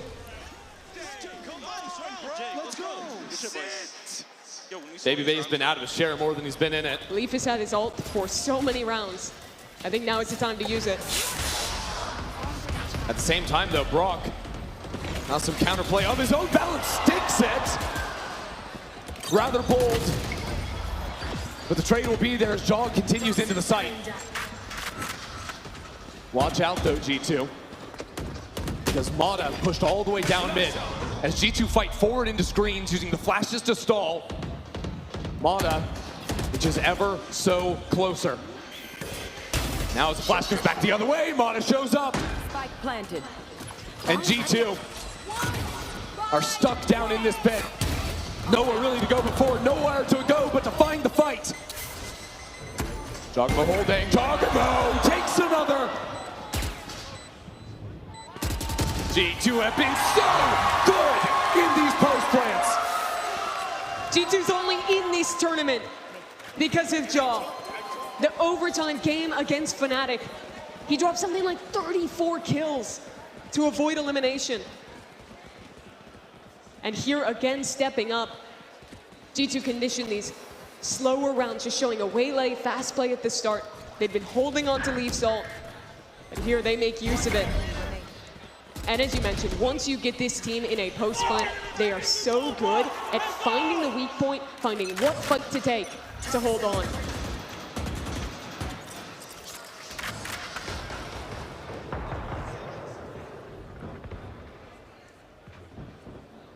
NRG weren't challenged down mid in the previous round, but G2 have changed their ways, staying unpredictable after a few quick execs. Now no ultimates to lean into means that it becomes about pushing players out of mid once more. It'll always be hard with those smokes constantly recycling. Yeah, unless you're committing a stun and a double dash from Jog, you're almost always going to get smoke refreshed, a snake bite drop down in the interim. G2 clear through B main. It's a very weak A setup for NRG. Just playing back for the retake with that Killjoy ult. G2 have gotten into some trouble on the clock before. G2 know one of these sites will be retake with the Killjoy ult. They have to find where it's weak. Right now, it's both. Yeah, Trent thinks that he can show a lot of attention on A because the Killjoy is here and allow for a quick pop, but NRG have util. No paranoia, but Kiko fights his way through. Spike down B. Slips to the other side. Time pressure. 20 seconds remaining. Ethan finds a moment, and NRG are here to play. Couple more kills, a lockdown into the mix. But now as the flanker goes down, only 10 seconds left on the clock. There's nothing G2 can do. Great reply from NRG.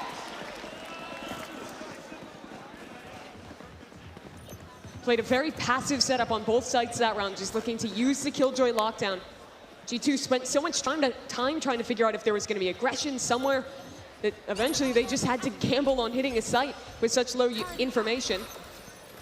And unfortunately for them, that fast rotate from Brock came in time, and once it's 20 seconds left and a lockdown is in play, there is just no way you are winning a round. Forward fight. Will it require a showstopper?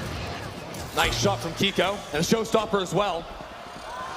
There's no shot. This is interesting. Oh, this is real interesting.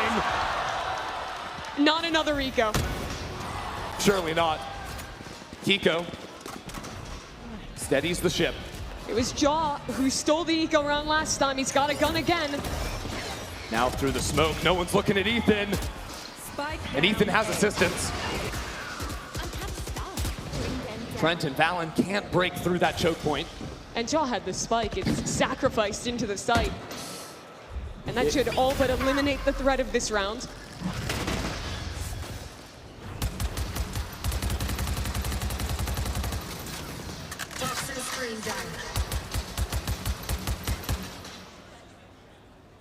Alan will send a paranoia, maybe try and do something weird. Nah, no chance. Spammed away by Scuba. Yeah, if at first you don't succeed, just keep spamming the smoke. Eventually it'll work. 30 seconds left. NRG seem to find more kills through smokes and walls than just about anyone else. This match right now is almost feeling like an inverse of map one for me, where one team comes in with a great lead, is running away with things, and then it's a very late timeout, making an adjustment in the macro, some players step up in the clutch rounds, and it suddenly becomes a close half. Yeah, I'm just wondering if 4 or even 5 rounds is truly enough for NRG. A little bit harder for them on the attack side. They're going to have to be the ones to play the map slowly. About that same acceleration power of a waylay breach to get the job done. So one more here could be major. It'll demand excellence from Mata. NRG want to fight forward again. Look at B main. Kiko on the paranoia line. They'll do it as a trap play instead. Try and get contact. Spot out Valen, but he'll TP away to safety. But this almost invites G2 to challenge back up into mid. See Kiko repositions on Heaven. And some damage down on Jog. It's not insignificant. Good stun dissuades the push on one side. Yeah, but it's as they're leaning over to A where the stall is absolutely here. G2 have neither extremity controlled. They only have mid.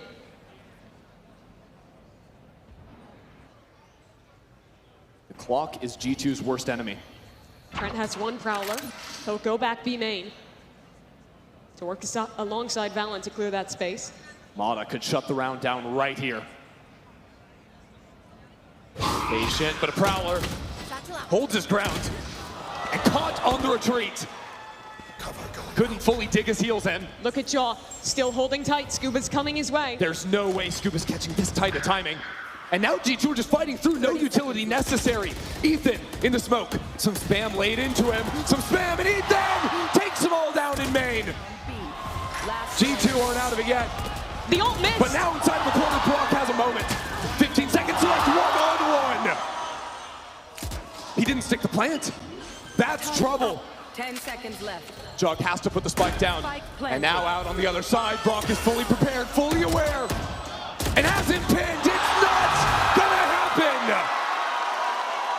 Jogamo reverses G2's course from map number 1. They lead 8-4 at the half. Against the 2025 MVP, another Champions winner is better. Jaw, in what should have been an impossible position, denies Brock his heroics and makes it an 8-4 half. Absolutely insane series thus far. NRG need to channel that energy once again, but before we get there, we're sending it down to the stage for Liz, the special guest. Thank you so much, Christy. And I'm here with Allison with a very timely sign with that clutch, the Dodgemo. I mean, Allison, talk to me, why Dodgemo? I mean, obviously he's an incredible player, but there are 5 equally great players up there, so why Jaw? I mean, whether on EG or G2, he's super consistent, so you have to support him. It's the best. You guys agree? And but I think people might see you have a Sentinels jersey on. Sentinels jersey, but it also says Tarek on the back. So I have to rep our streamer Tarek over here. Oh, wait, Tarek, over here, by the stage. Hi. I mean, you said you went to Tarek's watch party in New York City and Jaw was there commentating, like your 2 favorites. Talk to me about that and how was it? So it's pretty cool being able to go to their first event in New York because they need to do more Valorant events in New York. So it's awesome coming full circle and seeing him on the stage, considering last time he was just spectating and talking about the game. Well, now in this best of 5, quickly, what do you think the scoreline is going to be? Best of 5. 3-0 G2! All right, well, Christine, Mimi, send it back to you. G2 is certainly looking for that one to continue this winning streak against NRG. NRG, well, they took home the big trophy, have yet to down G2 this year. 4-0, the all-time record between these teams, going the way of G2. And a very pivotal second half. These are very different compositions our teams are playing. You look at the Sky and the Raze instead of the Waylay and the Breach and the Fade. G2 had so much power to go for the executes once they played their slower round. For NRG, it is much harder, and it is very reliant on Mata. You only have 2 flashes and a dog to follow up on. So every piece of utility, every chance counts. You need Mata to be great if NRG will come back. And so often he'll have to get the job done unsupported. Early challenge into mid, but NRG don't have the same resources to challenge as G2 do with a stun line to push them off. NRG tried a similar play on their pistol rounds. Didn't go their way. Jaw gets some info and pulls away. Is that a Waylay or a Tejo drone? I can't really tell. Pretty similar. Jumps and teleports on back. But now what NRG do have is the paint shells to push players out of vents. That's effective. And the rest of the team has worked on A, Baby Bay. Hasn't seen anything. But is thirsty on the side. This late lurk into mid. Mata left in the side, but with that embed, G2 fire back a couple of times in a row. Baby Bay yet to be dislodged, and now with the assistance of Jogamo, it's NRG stuck in elbow. Jog is so quick. Oh, it's not even fair. It's not even fun. If you're on the side of NRG, 4 kills in the pistol for Jog. I hope that fan's happy. She got to talk about him, gets to see a 4K almost immediately from the dog. It's just lights out, and NRG seem muted. And I like the way that G2 played this. Notice how they were almost always playing back, waiting a moment, and then re-aggressing into space instead of holding forward. It was the refight mid, then they're refighting back into vents. Their composition is going to shine at baiting out NRG's utility and then using their even better utility to get Jaw back into an angle to aggress. NRG not risking it all here with a round 2 force. Thinking on the next. But now this round becomes a little bit more of a fact-finding mission for them, trying to understand what G2's default is, although this is a very different look to the last round. Little catch combo in mid there. Snake bite into C's. They get a couple impacts in mid and slow things down. But G2 is just playing a very passive round here. They don't want to give any potential Ultimately, for a pick. though, NRG should be looking for this Vents control pretty frequently. They have the utility to do it. They can leave late lurks to pivot deep into the rounds. Problem is, baby base spot here. Spike down. Or crossfire action from G2, but he gets abandoned just a tad.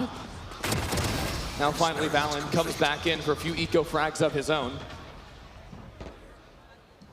But all things considered, I don't know if NRG learned too much from this round. No, all they saw was a passive mid setup and Jaw another multi-kill. The worst part for NRG is they probably think that Jogamo just pushed down A main at the start of the round and came back, but he was hiding on site the whole time. Yeah. Jaw has had a tougher year. He has been in your jail the whole time. They've asked him to teleport into his death round after round, to follow up a Teo drone, to use his ultimate. Now miserable. He's free. He gets to play the Waylay. And he is so good when you let him off the leash. I mean, he's sitting at a 3-1 KD right now, 21-7. But now to give it go in this second map, NRG have to win this one.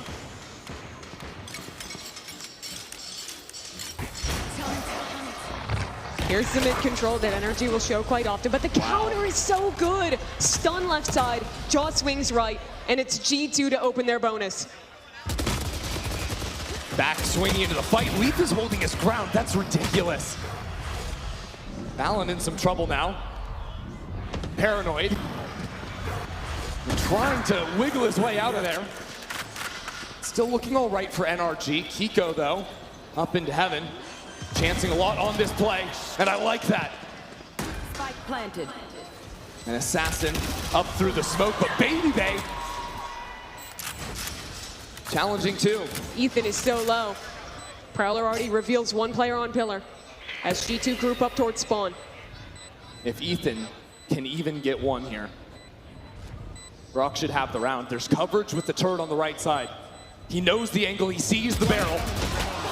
Nicely played by him. Not a lot of time.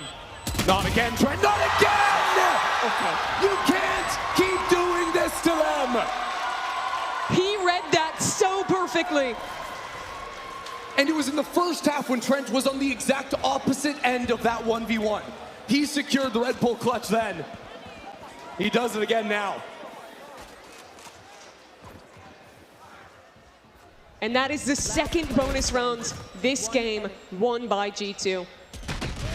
NRG started to build something at the end of the first half. But unlike G2, who had that same late half comeback, they could not start it strong in the second. And now down 11-4. Well, the crowd was asking for the 3-0 a little bit earlier. The 2-0 is inching ever so closely. Jogamo been dominating. Yeah, I mean, it's been outrageous for him. 22-8 right now. Far and away the best in the server. NRG asked FNATIC to reverse sweep in the final. They went up 0-2 at Champs. It almost slipped away from them. They had to go to that fifth and final map. But of course, lifted the trophy in Paris and became the world champions in Valorant. Yeah, you know, they're no strangers to a long best-of-5 series. No, but now they're staring down the barrel of the reverse situation. Yeah. Where they're the ones who would have to reverse sweep. Show us 3 maps in a row. No matter who you are, that's hard.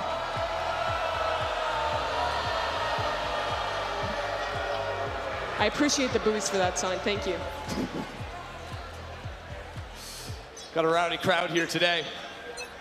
Hoping NRG can deliver something here with their backs against the wall. They do have a bye here. 3 players mid, 2 to A.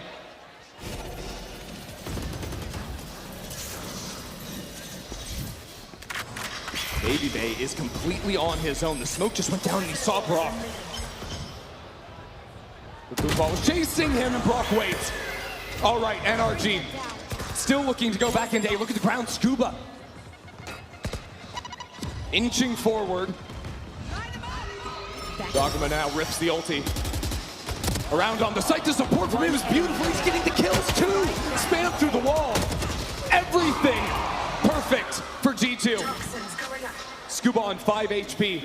That spike up in heaven. Valen pushing the flank. Does he know? He wants to go back to mid. He's got his knife out.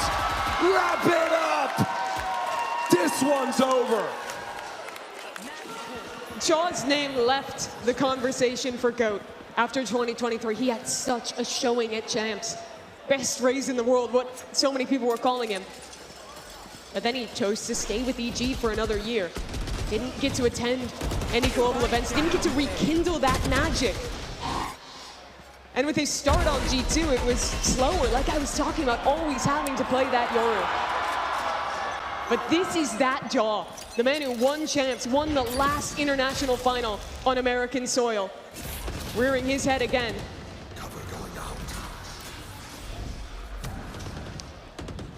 Now or never on split. It's looking like never. Trent and Baby Bay already off to a hot start. And Valen is not able to be dislodged. Kiko has nowhere left to run. Has an ult to recover the spike, but has no way out of this corner. It's just not gonna happen. 13-4. A statement from G2 and a loud one at that. Such a showing from them. After having to run it all the way back with the comeback to beat NRG for their first time on Corrode, to now decimate Split and force the world champions to reverse sweep. Oh man, I did not see this one coming, not by a long shot, but this is where we see what NRG is made of here, guys, because this is where they gotta dig deep. There's no way that you want to go after just winning a world championship to lose 3-0 in your next final. That is not a way that this NRG team wants to go. No, it is really brutal to look at this. That was an incredible game from Jaw. It was well called again. The execution on that comp just looked perfect from G2. This is NRG now in a very bad spot. Absolutely, and you know, you're talking about that final a little bit earlier, how NRG, they were the ones in the commanding position up 2-0. It's starting to slip away from them. They only needed to win the one map. That was the pressure, was win the next map. Now they have to win the next map 3 times in a row. Dude, I mean, it's a tone setter, right? You get that win, you're letting your opponent know you don't fear them at all. And this result really just exemplifies that, Mimi. And we're talking about finals. You're alluding to what happened in Paris. I'm thinking back to what happened in Los Angeles, the Grand Finals of Americas, where it was a 3-0, it was a sweep for G2. That's what it feels like right now. They don't care that NRG are the world champs. Yeah, and you know what I need from NRG though? I need them to lock in just like Liz locked in down there with the full chug. That's the level of commitment I need to see from them. That's if they're what gonna you have need. a chance. That's right. All right, folks. Well, we're going to take a quick pause for the cause, but we are going to have Map 3 Pearl coming up next. Can G2 Esports end the Red Bull Homeground World Final 3-0, or will NRG, force that game forward? We'll see you guys on the other side.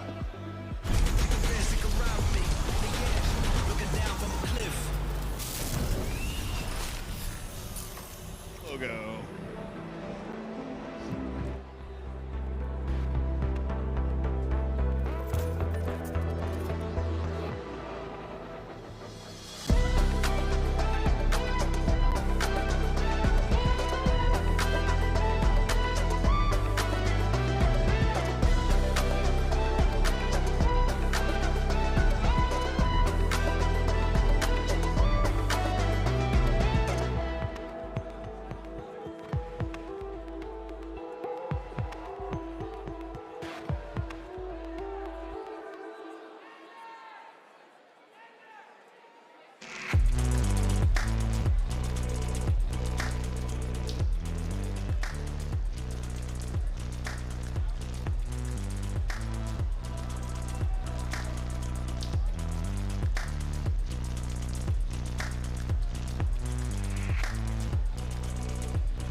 Ladies and gentlemen, make some noise in New York City!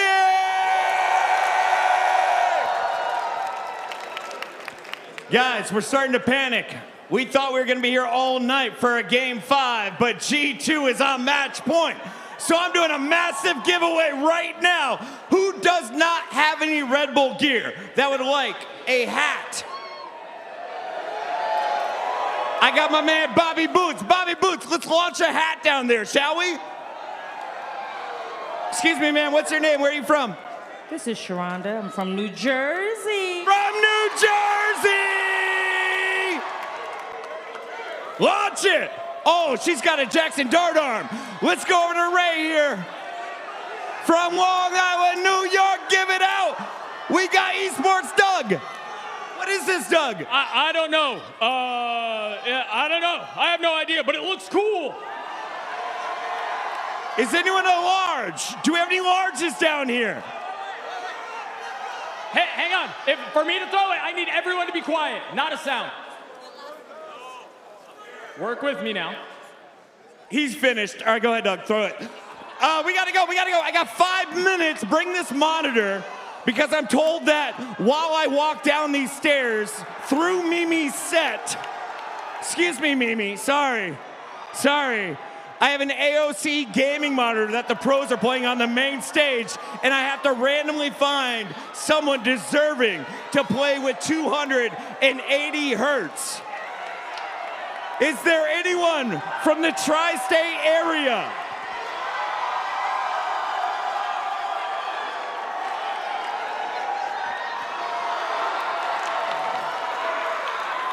What's your name? You are so loud. Sammy. From? New Jersey. Obviously, give her an AOC gaming monitor. Sammy from New Jersey, you just got hooked up. Good luck taking that back on the path. All right, I gotta keep it rolling because I've already given out thousands of dollars in hats, hoodies, t-shirts. We just gave away another AOC gaming monitor, but the question is, who dropped most kills? Production, do we have a final answer for game number 2? Most eliminations. It was one of the 10. Ethan, Mata, Brock, Scooper, Kiko, Valen, Leaf, Trent.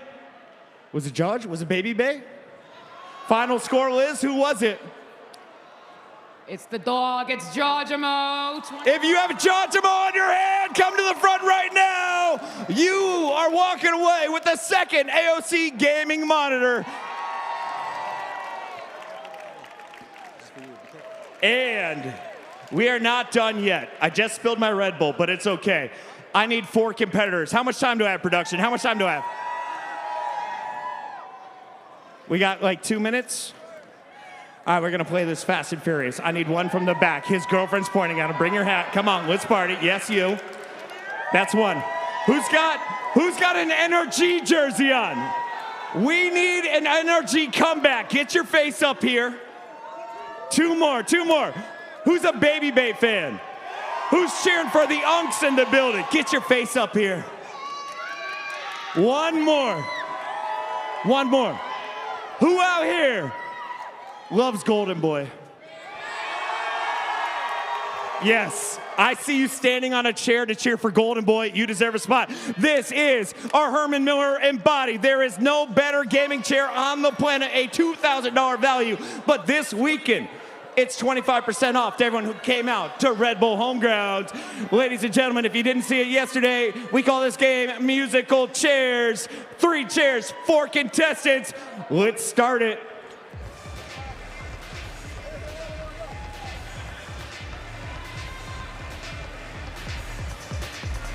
Stop! No! Thank you for playing. Hold on. Where are you from? I'm from New York. What's your name? Luke.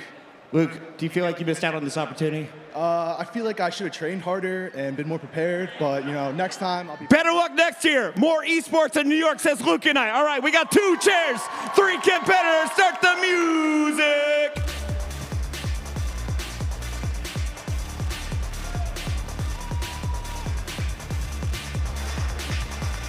Stop! No! Shopify Rebellion, no more. It's an NRG G2 Grand Final. All right, let's start with Mr. G2. You're up 2-0 in the series, but this is a 1v1. How we feeling about the competition from NRG? Man, NRG ain't got no competition. This rebel got me fired up! Master NRG, you got that energy to come to back here? We got 3 in a row, right? Of course, dude. This guy's so loud because he's nervous. My boys are cold. They got this. Quiver free, baby. Let's go.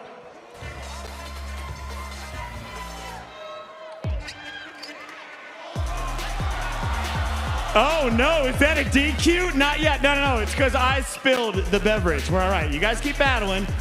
I like this. We got like a defensive end chasing a QB. Oh, it's going. No, that was a drop. We're going. That's 2 DQs, says NRG. That's 2 DQs so far. 3. Stop. No! Herman Miller. I feel we had 2 winners. One did it dirty. Redo. It's official. It's not for me. We're not out, NRG. We're not out. Excuse me, G2. There are 2 rules that you are breaking. First of all, please keep your hands off the chair until the music is stopped. Second one, NRG, are you ready to dance? Let's go.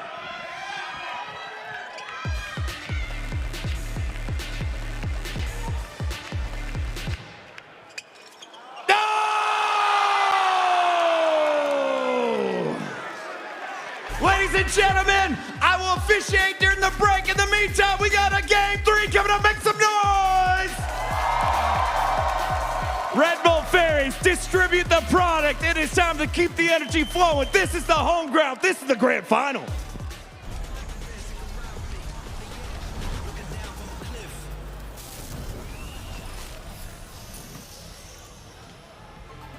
Oh boy, the battle's happening on stage and on the side of the stage as well. That was violent. Oh boy. All right, well folks, G2 Esports, they're up 2-0 against the world champion NRG roster. And we have Pearl coming up next. Doug joining us here on the desk. And Doug, what do you make of the series so far? Because this is not going the way that I or any one of us thought it would have gone. No, honestly, I'm shocked. I think a lot of the momentum that NRG brought into this series seems to have gone. Really, Yeah. Even you think about some of the early rounds in the first map and how that shifted so hard. And you know, I think there are a lot of things we can talk about. Baby Bay is continuing to play his role well. Chogamo has been Chogamo, but honestly, Trent has been lights out. He has delivered every single time he's been put into these clutch positions, and I haven't seen him lose one yet. To me, it looked a lot like a comp diff as well. I think for G2, the way that they constantly had that next layer of re-clear util on defense with the double initiator and the waylay, and how on attack, they always had a go button, even when they were playing their slow rounds. You contrast that to NRG, whose only option was to play slow and almost overly rely on Mata to perform on that raise. It just really didn't work out. And now, a reverse sweep on the card for the champs. Yeah, that's the only option that they have here. Let's go ahead and check out the agent select and see what we're going to be playing here on Pearl. And let's see here. Okay, so we're getting some Tejo in play as well, right? Seeing that Killjoy get locked in by Baby Bay. Anything here, Doug, that is sticking out to you as you look at these agents? Nothing really on the G2 side. I think they've continued to show that they want to lean into this double initiator comp and put Dre on some sort of like Senti Viper role, and I think that's going to be the same here. They continue to lean into the Tejo, as we've seen them really be the only team who has not pulled away from Tejo, even given some of the nerfs. But I'm honestly a little surprised to see that NRG is leaning into that a little bit, and particularly having Ethan on the Tejo. I'm really curious. I think there are a lot of things you can do on Pro. You can run double duelists. You have some options, but for them to go this way is really interesting. I really love the tail on the map right now. Again, best drone in the game at this moment. It clears so much space. It makes life very hard for Chamber or Yoru players who always have a threat of that suppression effect from the drone coming through when they're holding a forward line. And also, the post plant, incredible with this agent. Yeah, and both teams also playing the double scout initiator as well. I think on a map that's so wide and has so many nooks and crannies around mid. Very good to have that forward info. All right, folks, it's time for map 3. Make some noise, and let's see if G2 can close it out 3-0. G2 started things off so hot. Coming out of the gate in map number 2 after the slow start of Corrode. But all things considered, they're the ones in the victory position now. And they're going to have to sight read. It's not a wild comp, but it's the first time G2 play Pearl since its re-edition. And there'll be a brawl towards B. NRG on the attack. Giacomo That's actually stuck there. He's stuck in the corner. They weren't ready for that one. Little 1-for-1 to start things off, but now the lurk from Scuba. Leaf waiting on the jiggle. Dink through the box. It was. How did NRG react off that? They leave Kiko on the embed. Hey, that's okay. NRG have plenty of time to work with. Biggest problem right now is BabyBay. His turret watches towards Art. He's watching A main. He can leave his teammates triple stacked on this B site. Nice pick there from Kiko. On the killjoy on this map, but that lurk found on the opposite end. Yeah, with that pick there, BabyBay thinks it's going to be a B finish, tries to walk up, and instead opens A. Where are they going now? NRG are paralyzed. They wanted to go back into the lurk, but then it ends up dying a little later. Now Leaf walking up mid, he hears the footsteps. By moving forward, he can now call Valen onto the B site, and they're taking their time. G2 are 3-1 on pistols. Oh, no. NRG cannot let this slip. 30 Rock seconds. is low as well, but Leaf was spotted early on. 25 seconds left. Valen unseen. They're unaware. And now he's still putting pressure down. Valen is just way too good. That's a calamity for NRG. It should have been their round in so many moments. The opening pick on B. Finding BabyBay towards A. If they had just full committed to A at that point, they win that round. But they second guessed the call. Yeah, and Leaf walking out into mid, hearing the footsteps. Sets up Valen for the 3K. On both feet, both hands in the air. G2, they won both bonus rounds on split. That's why it was such a stomp. If you're NRG here, this round it's a full save, you can write it off. But next round is the most important round after getting stomped the way you did on split. Yeah, NRG just gonna get a taste of the lockdown on this A site. This choke is very hard to break out from. With Astra pulls and the mollies on the ground. So I believe that's an attack start that Scuba put out. Try and close the gap with these weaker guns, but it's not gonna make any amount of difference in this one here. Especially with this movement on back site. I love this game of tug and war G2 just played with NRG to take them down. So now this is the round. G2 don't have an amazing bonus. And NRG, even though they lost that this round and it did go so wrong, I did like the way they played it up until the last decision to second guess the pivot. Getting a lurk embedded towards B long early, having a re-clear towards A late. These are all good things for Ethan to play with at the macro level.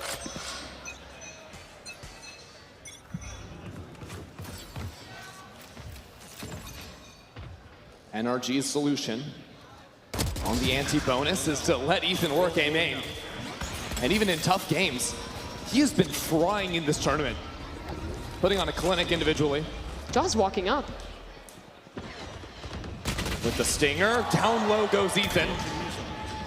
But the fact that he got those 2 kills already just makes this site so much more challenging for G2 to bunker down in. Ethan has had a beast of a tournament. Absolutely eviscerated Zeta Division in the upper final. And that's even just discounting the calling, the leadership that he brings to this team. You can see some ideas G2 unveiling there. The missiles to push out of the corner, some spam as well.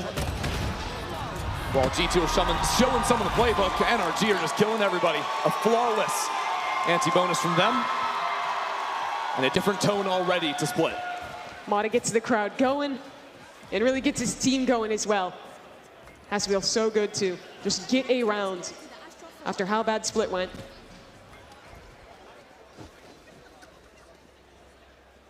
They showed a very weak start towards A main last round. Now they'll move Mata over towards that area of the map to help with the fight.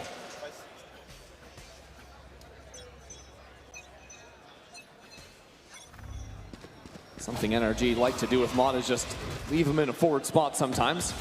Let him work after, I think, some early assistance. And I like this default idea from NRG. They've shown it a couple times trying to flush out the Yoru. That allows Mana to work the other side of the map, but quickly slips back. Is he going for it? I think he's just trying to fake, pull a rotate here, let the B-lurkers get something going, but they don't. Oh, Instead, no. it's G2. Activate on 2 fronts. And NRG had left the spike back in spawn. Hoping either side of the map could find success. But over an art, a turret is broken. Kiko revealing his position. Baby Bay Swarm grenade out. might give Kiko a chance. A little bit risky, moving up in front of his alarm, but as it's broken, no one's going to expect him there. It's a risky play. If the whole team was there, at most he gets 1. The Baby Bay gets rewarded. So unexpected, it pays off massively though. 30 seconds left. Some good utility going back into the site, but that's about as much support as Scuba can offer. And now Mato is left without even his teammate. So NRG cannot tie things up again here. G2 playing both sides of the map beautifully. The game plan for NRG these first few rounds has been all about dominating the extremities. You saw the Teo drone to deal with Jaw towards B in earlier rounds. That time, using the Teo util alongside Mata to take A main. But in that round, while trying to take both parts of the map, a G2 player just swings on the timing or spams through the smoke and cuts them down. Wow. A timeout so early. Really early one for NRG. Only seeing 1 honest rifle round from G2, but already Onkar thinks he's got some read.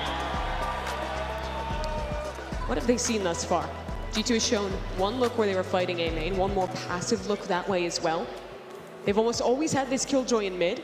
I wonder if this is like something along the lines of just ripping a B hit or some kind of faster execute. That tends to be where Bonkar will go off of these timeouts. Sure. He's a coach who likes to have a lot of very good set ideas when he finds a gap.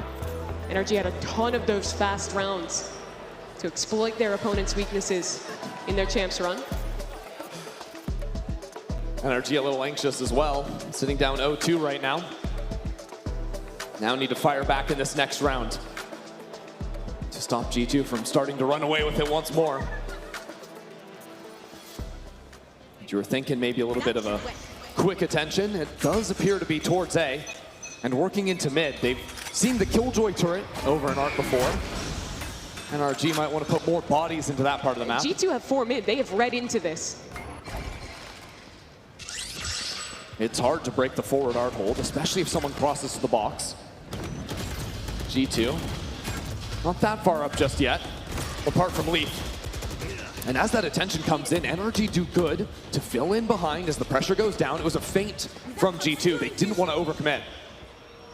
Now NRG will contact up and turn this hit into reality on A. Stars aligned. Mata up and ready to go forward. But these anchors dealt with. Valen still launched in the back of sight, and it's 3! Are you joking? 3 kills for the IGL. Kiko pushing forward. Past the drone, but held hard. Now it's got to be Ethan on the other side. Has to match the opposing IGL. No, he's leaving with 35 seconds left. Doesn't think he can actually cross. He's worried about a flank through mid. 30 seconds left. Eventually, you must go forward. G2 considering the double swing. Here it comes, and it's perfectly timed. It was a good idea for NRG, and they found early success, gaining control towards Art, providing enough pressure street to keep 3 players on the B side of the map. But unfortunately, Valen just destroyed them. Yeah, look, it was a good idea, right? Ethan is taking care of more of the big picture, but Valen's much more in charge of the day-to-day. The boss of the A site. They had a tail ult in that corner too. It didn't matter. Valen kills 3. 9-2 right now for the IGL. Here. Jaw walks early, man. Turret, and he still is holding.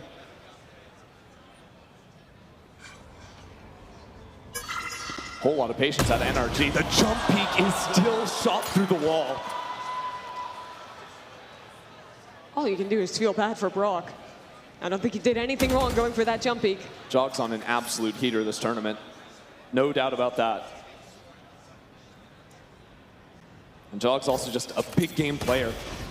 Sometimes he'll quiet down in the regular season games, but when it's crunch time, when it's playoffs, when it's a grand final, he is putting up numbers.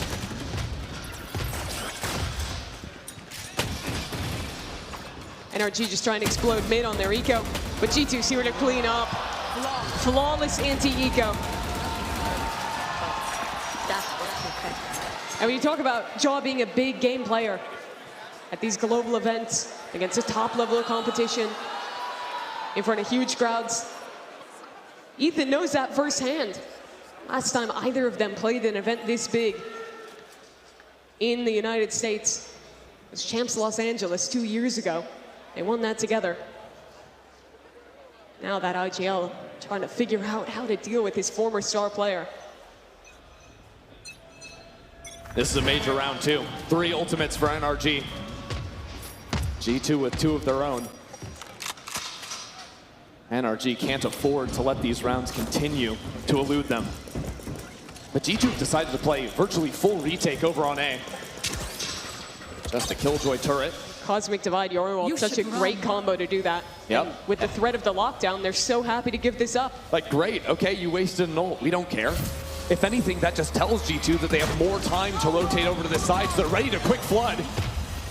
Maybe they even got some chip damage in as well. A nice response from Bonk, catches 2 players, but not to find a kill. This map is about to get messy. Babybay has a player right on his right shoulder, and that hold is good.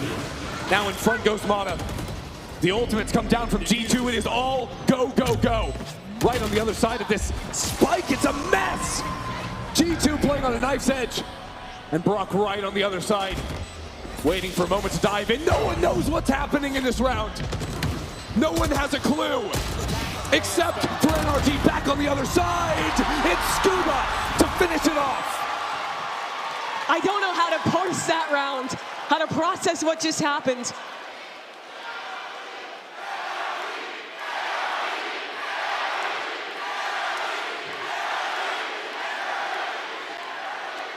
But NRG did calm the chaos and get back into this game. I love that jump peek timed with Ethan's swing through the smoke. And that was everything G2 had throwing in. That's why you see the look of consternation on Josh's face. The op up for Mata now. He loves going for this op when his opponent has been showing A main fights on this map, trying to catch that player going forward, normally the duelist. Because so often if NRG don't make noise over on A, you'll see someone try to creep forward, get posted on the forward line. And maybe you get lucky, kill someone on the jiggle as they look for the orb. Because Mata's so patient with it.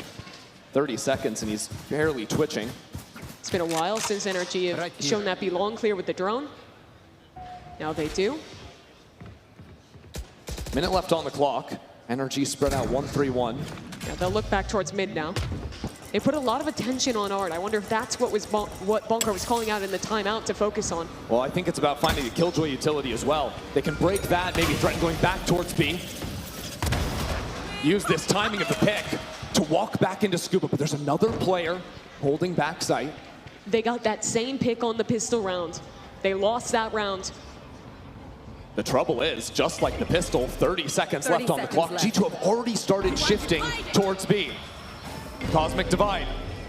Divvies up the site, Jog in front of the wall, the smoke goes down, Kiko finds him.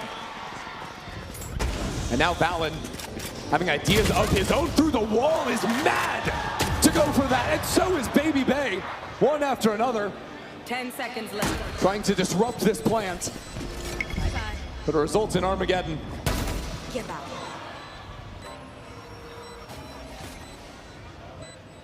Leave stuck here with Mata holding, and NRG string a couple together. Both of these teams are so good at defense across the board.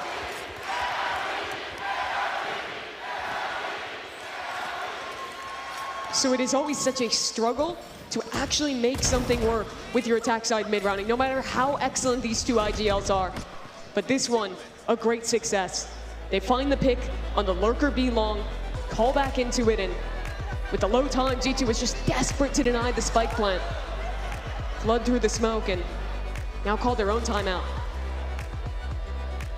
Makes sense. You know, even if you're just listening to the room in here. Last 2 rounds, NRG chance lighten it up. And we hadn't heard those since it was 8-1 back on split. It had been quiet over on their side of the stage, but finally starting to figure out their footing here. The op in Mata's hands is twofold. It'll make G2 be less likely to want to go for aggressive plays at risk of swinging into that operator, but it also lets them know that it's fairly unlikely that NRG will rip a hit at the very beginning of a round. With their ultimates available, the lockdown and the Armageddon for Trent, you're likely to see a G2 play a little more passive here, lean more into that retake. And then we get into similar rounds like that last one where it's down to the wire, clock running low. We've seen that actually from both of these teams really taking their time on the attack. The last time NRG played Pearl, they played a ton of off-site post plants. Here, they've always been fighting up, and that's been punishing G2's retakes. Same idea for Mata in this round. On the A line early. Prowler doesn't quite have the reach. Hey, it is so scary to swing into this op. Yeah, Jog just has a sheriff in hand too. G2 looking for some thrifty magic. Is that a seize play? Are you joking? It was a seize. I think there was a missile in hand combined with that flash. Okay. G2 pulling out all the breaks on the eco rounds. G2 are very happy macro right now. They have A main, they're bunkered on B, and they've chosen to give up mid completely. Maybe they even has a lockdown ready to go. You know what's even better than the macro? The fact that Jogamo picked up an operator. Oh, that pulled out the lockdown. Just a little bit of presence, baits out that ult, and now NRG will run towards A. But G2 have good control over on the A site. I thought they would just excel into A off that. Instead, they're looking to re-exec back B, but G2 have held their nerve. Left. Yeah, Jog teleported over to the A side, so the operator not in play, but again, we are down under 30 seconds. There's mollies. Oh no, it's a disaster. We haven't really seen Baby stalling out on this side of the map. In the time crunch, down under 15 seconds. Baby just needs one kill. They just need something from G2. But Ethan holds his ground. Things started to get a little bit dicey. Now NRG can find themselves back into comfortable positions. Are we ripping this ultimate? Leaf is holding for it! G2 sent everything into this post plant. And now it's a 2-on-2. Ethan up in front, challenging the op. Shot goes wide, Ethan wants it! Ethan finds it all! 4 kills for the in-game leader. Neither team could afford to lose that round. It started as an eco for G2. But both sides put so many ultimates into it. The fact that there's a chance off a Leaf. Yeah, such a hero there. But that op shot that Jaw whiffs, that will haunt him. The make or break moment of this round. Tease Ethan up for a clutch. And now the guns are back. Last few rounds of this half. Oh, again, but with speed. Through the smoke. Jogamo left. Not committing to the same fight, just wanted to feign that presence. But Mata is full of confidence. I think G2 would have expected him to fall away, but that is not the case. Chooses to stick around instead. This has been the name of the game for NRG. Get either Mata or Scuba embedded forward, then go back and work mid.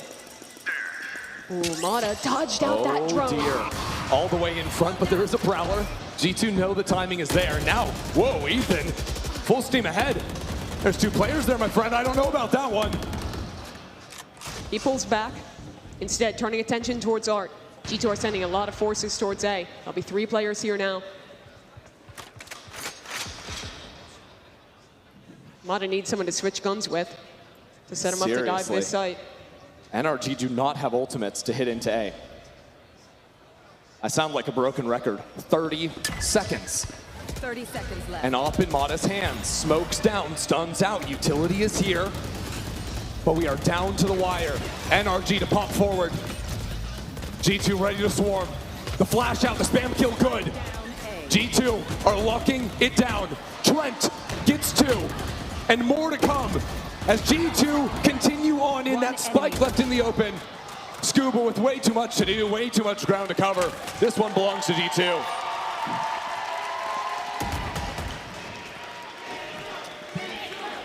Every round is coming down to the last second. These desperate hits. Knowing that that AWP is in play, G2 have all but ceased any aggression. Instead, just trying to pick away, get that util in hand, and then play these last second flood retakes. And well, NRG have done a great job of baiting out some utility, getting rid of things like the smokes from the Astra. Trent almost always has missiles in that last second, and those are so key to hold these sites light. Eyes on Jog. Dancing around here, revealed. Still thought about taking a shot. Time to jump. NRG have opened towards B quite a few rounds. They've never just sent a hard hit here. That's exactly what they're gonna do. Ethan fires off some missiles. Sight is bright, but Jogmo holds for it. He saw that play too many times before. G2's anchoring on full display. It's brilliant. And there's no stopping it. Scuba again, too late to the party. Without a hope in the world. Taking that back. Plenty of time, but no control of the spike.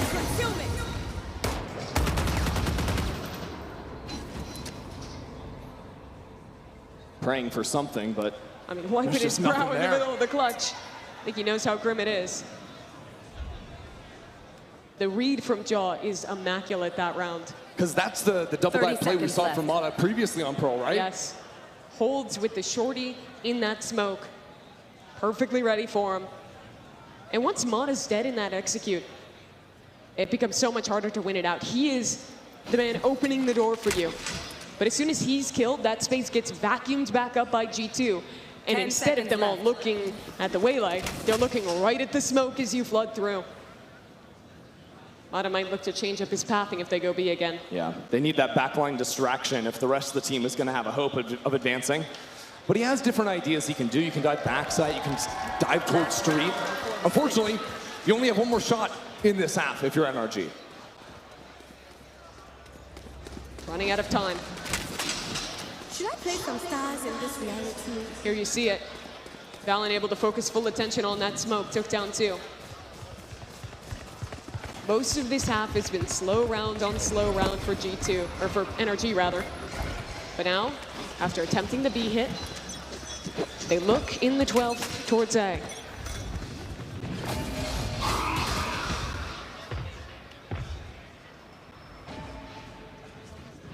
Mata has always been seeking out enemy combatants on the A side. Again, left on an island. But the last 7 or 8 rounds, G2's been fine to give it to him. Portal closed. Time to jump. What does Jogamo feel like here? Normally that B drone means an in bed. This round, not so much. The re-clear from the tail drone there as well is in mid. Jaw gets caught on the spam. Such a kill for Brock. Just spotting the gun barrel and punishing. Hunter's Fury at the ready as well. NRG have everything they should need. No Yoru means no fast rotate. Means that this A site is looking light.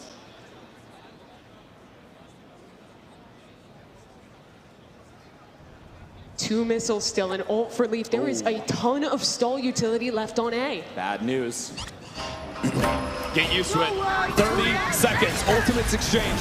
Mata already into the thick of things, and he snaps back out. They're still in main. And now there's 3 players from G2. Leaf ready to push out from Secret. The spike being planted, but there's a missile, there's a seize. There's so much utility being unloaded onto the spike. And that means chances for G2 to take. Scuba and Kiko fighting through. Valen in this position in a 1-on-3.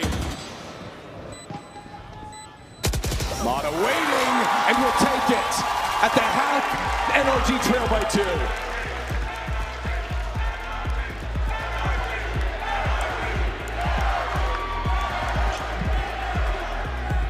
And it could have been so much worse. Losing the pistol round and then ending up in a very late stage comeback. I think they really started to figure out the setup here, NRG, as they were playing a lot of these slow rounds with the Mata operator. Yeah. It came down to just flipping on the execute. And if you can win it with 10 seconds left on the clock or not, thankfully for them, couples start to go their way. Yeah. They pick up the pace right at the very end and manage to close it out. We also had like the crazy fight around the Astro Wall. That round was absolutely insane. You know, Puckett's having some fun down on down on the floor with the crowd. This is the round I was talking about. As it was really the start of the comeback sort of for NRG. They're still trailing, but strung together a few solid rounds there off the back of that one. This was such a big round for NRG to win. The clutch from Ethan, 4K.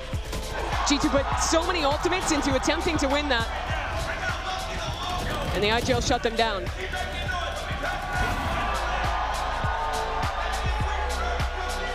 Here you can see the two in-game leaders playing very different roles on this map, but both ever impactful in the server.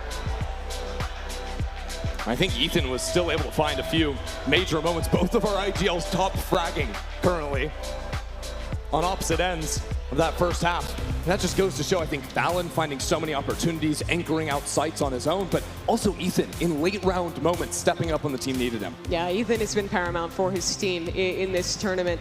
The first big achievement of his career was back when he was playing CS. Won a LAN here in New York in front of a North American crowd. That was 5 years ago when he was a young rookie player. Throughout his career in Valorant for the last 4 years, he's grown so much, becoming one of the best supportive players in the game in terms of his utility, becoming one of the best leaders even before he was the dedicated IGL. And now returning to New York, full circle, trying to win his second trophy in this year. And the whole time, he's been a lethal shot as well. But now he needs to pull all of those different aspects together, because NRG sit at the back end of a 7-5 half, and they sit at the back end of a 2-0 map scoreline for this grand final. NRG have only won 1 out of 5 pistol rounds in this series. Suffice it to say they need this one. Kiko on a new boost line, thanks to the map rework, and he's got the Sheriff too.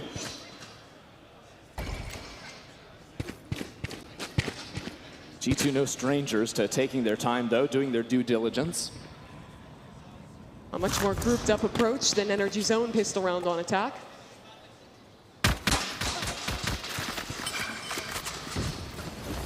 Turret goes down. Even an early missile down by Street, it looked like. A little bit peculiar. Full retake setup for NRG. G2 was spotted out. A good reveal there. But he gets away from it. Will be able to play the retake. But really retaking 5-on-5 onto the B site. And remember, this is post-change. It is a lot harder now. There's tons of positions to anchor on site. Ethan making a lot of noise in mid, maybe trying to pretend there's a flank. Lost like 15 seconds. They have got to go quickly. That they do. There's missiles in the post plant. Could even be some stars on the spike. G2 really launched up forward in his baby bank to take the first one down. Shots exchanged, NRG the better for it. But now it's missiles, it's pull. The body block, not it fails. twice. And the clock's a problem. There goes the missile. Kills are there, but what's the time looking like? Trent's still alive, but there's no time left. Unbelievable. You cannot play slow retakes on this map. G2 get the Red Bull clutch. They win their 5th pistol round of the day. And it's all because NRG waited. They had a good set retake. They won the fight on site. But they're playing against Astra Teo. And when you give those two agents the time to pull back, their utility will buy you basically a whole 20 seconds. I mean, ultimately, they thought they could try and get the Astra pull canceled out by body blocking, but it didn't pay off on the micro. It's very hard to find success with that And they plan. didn't leave any room for error because of how long they waited to initiate the retake. Jaw might be in trouble. No, just TP's out. There could have been a timing to get him before he TP'd. But instead, he gets the info, and G2 waltz their way to B.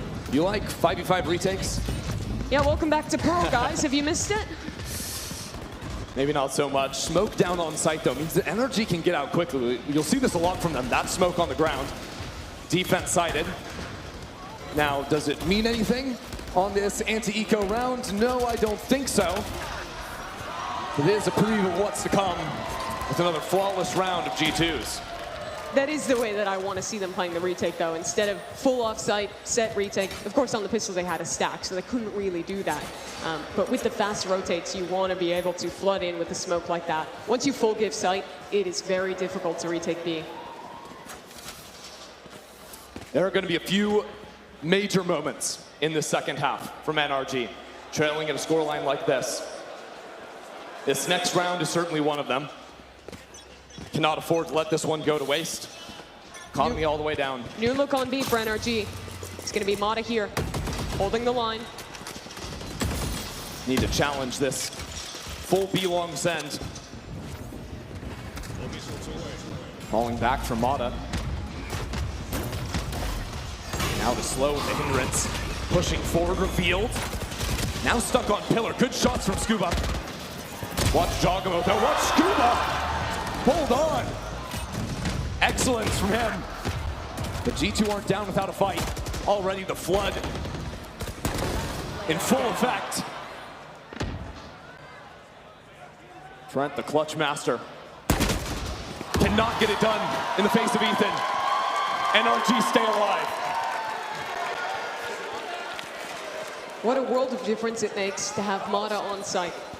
I know it was Scuba who went huge. It was an amazing 3K from him, but it's possible because they had to stall util they needed. The hinder thrown in the smoke bought enough time for him to get into a position close on that smoke, have the rest of the team rotate in, and cut down G2 before they could get through. Yeah, everyone on G2 trying to look at where this Waylay ended up.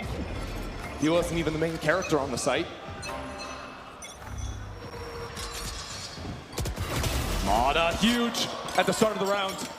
This is the big game Mata. The guy who has to arrive in games like this.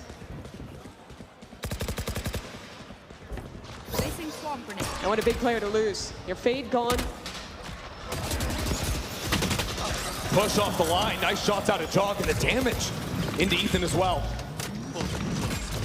Makes this A site very weak. Kiko calling in reinforcements.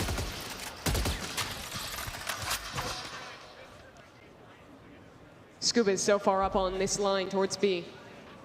Yeah, it allows NRG to stack 3 players on the A site. Fully abandoned mid. They're playing very passive, don't want to risk anchoring. Oh, he's still going, is he? Where is he headed? In a moment like this, the choice to continue pushing or holding can often make or break a round. That could make or break a game, make or break a series. He's choosing to start the advance, but it comes at the same time G2 want to pop on A. 30 seconds left. Kiko, under pressure, the barrage incoming, and Mata spamming through the smoke. That could have just done it for NRG. Low timing on the clock. Kiko holds his own. Yeah, it's all coming together for NRG. A reversal from the first half. As Mata toys with them, up and over, end around. Now Valen left alone. NRG just dancing around on him. He gets a few, but that's not enough versus NRG. That's the right way to anchor the A site. Against a composition like this, G2 have so much execute power to overwhelm an anchor. But when you take that slight step back, play close on the smokes, can spam as they enter, and then swing forward when your teammates arrive with utility, and it becomes so difficult for the attackers to actually get any sort of foothold. And it's all made possible because of Mata, right? Bringing the energy. Gets that first pick early on, gets the spam kill after he rotates to A. And that's huge for NRG. They reset the money for G2. They're starting to get close to their big ultimates. Well, careful now. G2 have 3 of their own. Have won an obscene amount of thrifties this series and this year. There's always a danger to it. The forward post to Mata is gutsy. Yeah, second round in a row where immediately they take B long. Again, this Molly lineup from Baby Bay is such a challenge for Ethan. The way G2 have structured attacking art, they want him, is very challenging. And now the stun and the damage dealt early on makes that Stinger kill even easier. And Christy, now those ults become a problem. G2 can choose to use them. It's the same round, 3 on A for NRG, except it's Mata pushed forward on B. And he continues forward. There's 2 players waiting for a nice shot to Spike spotted. Spike down, B. The ultimate. Mata thought there was more. Thought he could hunt someone down. Not expecting the Spike to be alone. Not expecting it to be recovered. But he keeps walking. Post forward on B. Isolates G2 in mid. Time is an issue. Divide on B and an ultimate. G2 are sending 2 ultimates in on an eco round. Now pivoting back to A. And what this has done is it's pulled some rotates. Brocky's here with an Odin. Yes, he is. It doesn't look like Kiko's far behind him. He has to be dealt with. But all eyes are on Kiko at the moment. And now the dart reveals, and the spell begins! Brock has already done so much. Now G2 scattered to the wind. As more and more hit the pavement. Mata right up against the wall. G2 have to push through it. And it's to brief to win the eco. Another shot connects. One-on-one. The shot to go! It's unbelievable!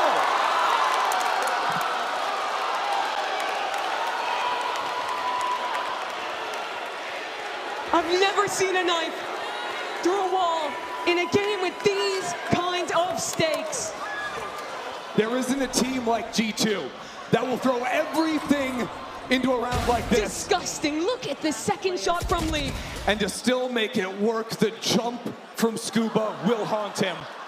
He was trying to go through the wall at the exact same time, but Job beat him to the punch. Oh my God, Nate, you're the best. That was another anti-eco. That was a round where NRG used ultimates. That was the round where they were about to even the scoreline. It was an anti-eco at 10-10 on split that sent G2 over the edge, that started the snowball that resulted in a dominant map 2 split. And now Coach Bonkar, the man who started this year with NRG, got taken off the roster and re-added in the mid-season.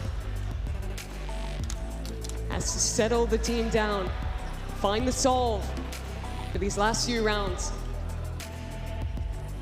And look, NRG had support of the crowd when they started putting those rounds together earlier on in this game when they got within touching distance. It's now starting to slip away. NRG need to lock in. Need to show up. Let's try and get this reverse sweep going. And G2, after moving away from the constant B hits, slowing the rounds down, they'll head right back to it. Ultimates at the ready. Ethan has loved to challenge. You give him an inch, he'll take a mile. He hears the spike. Now a Hunter's Fury. Brock seeking them out. No kills though. And now the Nightfall interrupts Ethan, but the smokes have gone down. G2 have control of the site, but they haven't planted the spike. Shock darts. The shocks are good. And a stun as well, but it's a little delayed. And Trent is about to lay waste to NRG if they wait too long. Armageddon on the site as Trent looks for a little bit more. Brock and Mata in a 2-on-4. The series hanging in the balance. There's just no chance, not against Trent.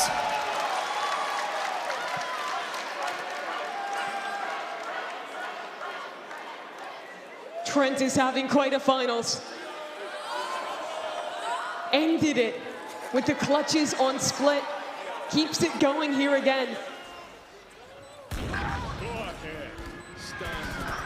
And this G2 team, they have won all 3 America stages this year. Kickoff, stage 1, stage 2. Now a chance to add a fourth trophy, this time a global one to their collection. Something that eluded them all year long. A chance to go undefeated on domestic soil against a team that lifted a trophy in Paris. The best in the world. NRG are full saving.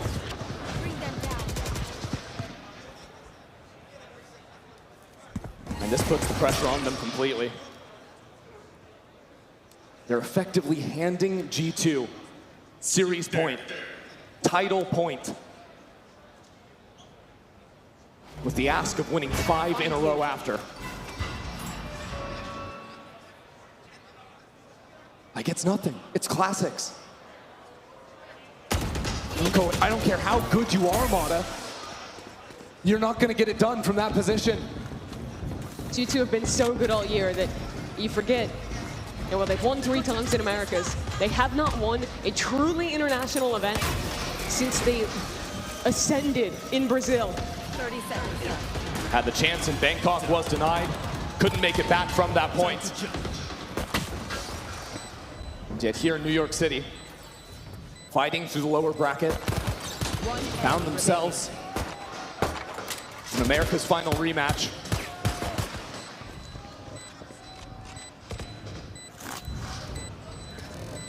On the verge.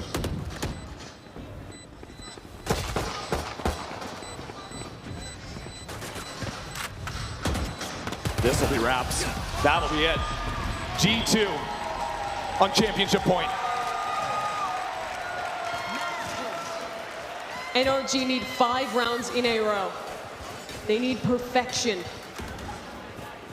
And remember, it was NRG that put FNATIC in a position like this, a worse position, as a matter of fact, in the Champs Final.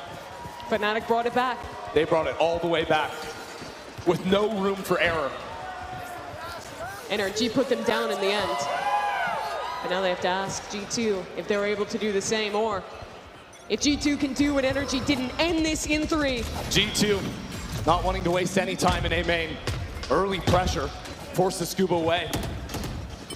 After showing fast rounds towards B, they slow back down and get John ult on A. It would be the perfect cap on a year for G2. So dominant at home, and it would be the perfect start of a new era for them. Putting G2 into this roster, Mata cannot find a chance to take the lead. You can see NRG, they want to make a play. Mata wanted to be the hero in mid.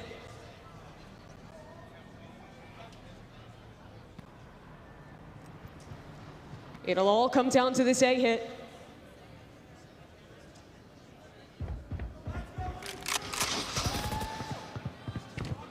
Ethan, again, forced away from Art. Careful here. Jogamo, looking for opponents, finds 2. Knows the player up inside the smoke, pockets the first. Okay, NRG, they are here to play. A wasteland out of Art as G2 fight their way through backside. It's a team kill! It's a team kill! And now Leaf. Leaf is in a beautiful position. The lockdown now, it's all wrapping up. G2 have taken it all. Poetry as Baby Bay delivers the final blow. Out with the old, in for the new. G2 have entered another era.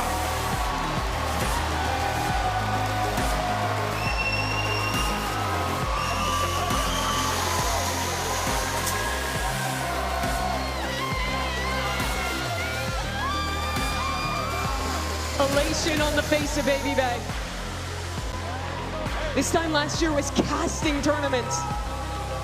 Now lifting a trophy alongside his new team.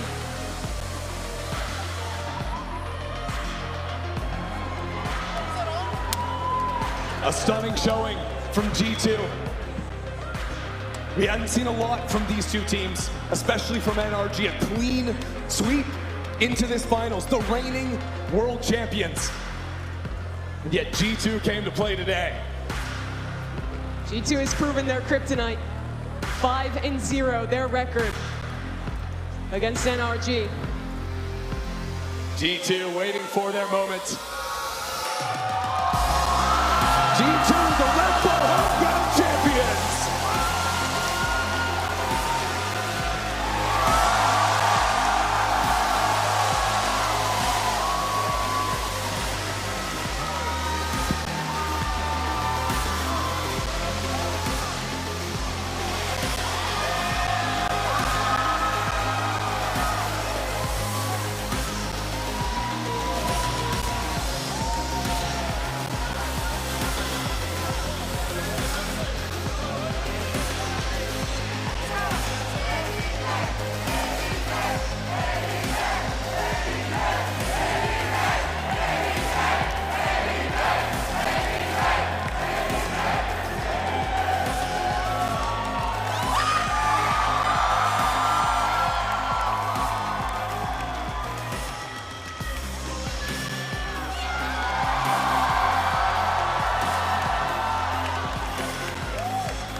Your winners with a clean 3-0.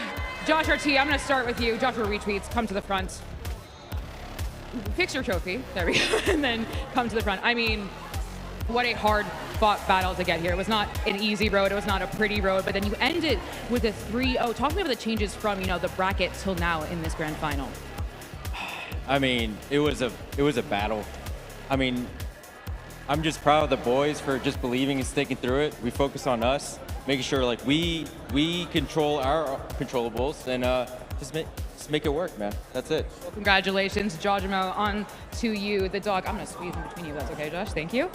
I mean, brother, you dragged them here at one point going into OT. They were talking about you on the desk saying you're probably the MVP of this tournament. You don't believe that? No, I don't believe it. All my teammates are my MVPs. So. Okay, but let's be very, very clear. You understand how good you are, right? Sometimes. Well, you are the Red Bull Homegrown champion. Congrats. Valen, the IGL. I'm going to go between you. World-class IGL. I was just talking to a friend up there, and it's been such a pleasure to watch you from your guard days to grow into such an incredible young leader. I would love to hear from you, like, what this means to you and all of your achievements that you've made throughout your Valorant career. Yeah, this is my second Red Bull home ground here in America. Sorry, I lost my voice from all the yelling. All good. This win is like the puzzle, the first piece of the puzzle. We brought in Andre, and we've been getting a lot of flack, especially him, because people don't think he's made for this shit. But I think this just proved that like we are, and it just means a lot, to just like make the haters like eat their words. Come out and win this. But to bring it back a little bit, it's not anything that we want to like finish on. We want to keep going. We have bigger aspirations than the off-season trophies. And I'm just so thankful to be a part of this team, a part of this system. It's been a blast, and let's keep going. Congratulations, Valen. Now, Leaf. A single leaf on the breach, moving from role to role. I mean, talk to me, like, how has it been adjusting to this role, and especially winning a grand final 3-0? I just be throwing util, and Josh says, that's good, that's bad, and then I improve. I don't know, I like playing every agent, so it's fun to play something new, challenges me, makes me have to watch more, makes me a better player, so all in all, it's fun. You were gone for a little bit due to medical. What does this mean to you to have a trophy with them in the off season? I mean, this is just a stepping stone towards the start of next year, to be honest, Dre, new fifth, but just in general, like me on new role and stuff like that, like this is just the beginning, like Jake said. So, yeah, I mean, I hope it doesn't stop here. Well, congratulations. Trent, I'm gonna go to you first before you. We saved the eldest for last. No. I'm turning 27 next week. It's fine. Trent, what are we going to do with you? Because you are someone who we've watched for years at this point grow, and you have these incredible clutches. I remember back then you had cheating accusations when you were online back in the day. But, I mean, talk to me about being here in New York in front of this crowd, winning this in a very, very clean 3-0. I don't think anyone expected a 3-0 at all, besides Allison out there, who thought it was. But talk to me, how was the 3-0 possible? I think we were just determined, even at being down, what, 9-3 or 8-4 on the first half, and it was their map pick, it's Corrode, they never lost. We dug deep, we knew we can win. We can't lose, so we had to do it. I mean, I think you did tell me that you were the better team, literally yesterday, and you simply said, good luck, well, congrats. And last but not least,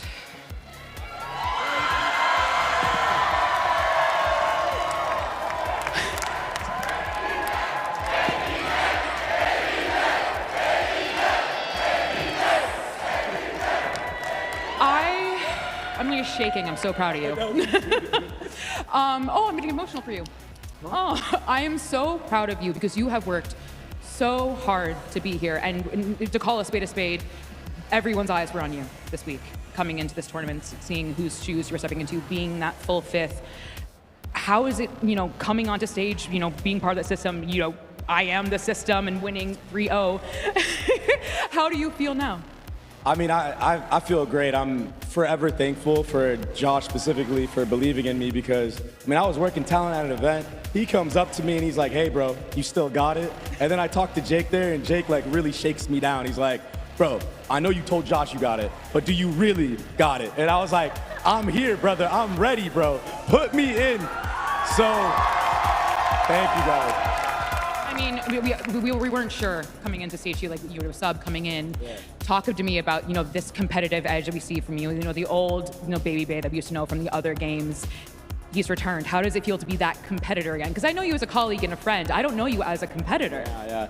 I just think it's something special when somebody believes in you like that, and it makes me not want to let them down at all, So I'm doing it for them. I've already had a long career in this game, but if we can win some international trophies, it's going to be amazing, and it all starts right here at Red Bull Home Grounds. Starts right here at Red Bull Home Ground. Now everyone get up one more time for your Red Bull Home Ground World Champs, G2!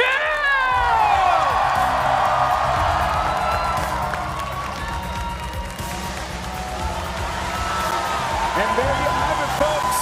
G2 Esports came into New York City with doubts, but they leave as champions. Congratulations to those boys on the work that they have put to make this a reality here at the Red Bull home ground. Unreal stuff, and to do it in a way against the world champions Ender 3-0. Absolute shutout. It was insane from G2, and the way that it began for them, trailing 8-1 on the first map. Then 5 different players stepped up on the stage. They dominated from that point onwards. G2 have proven they're the best team in Americas this year. 4 consecutive wins in North America, 3 in Americas, and then 1 here in New York to cap it all off.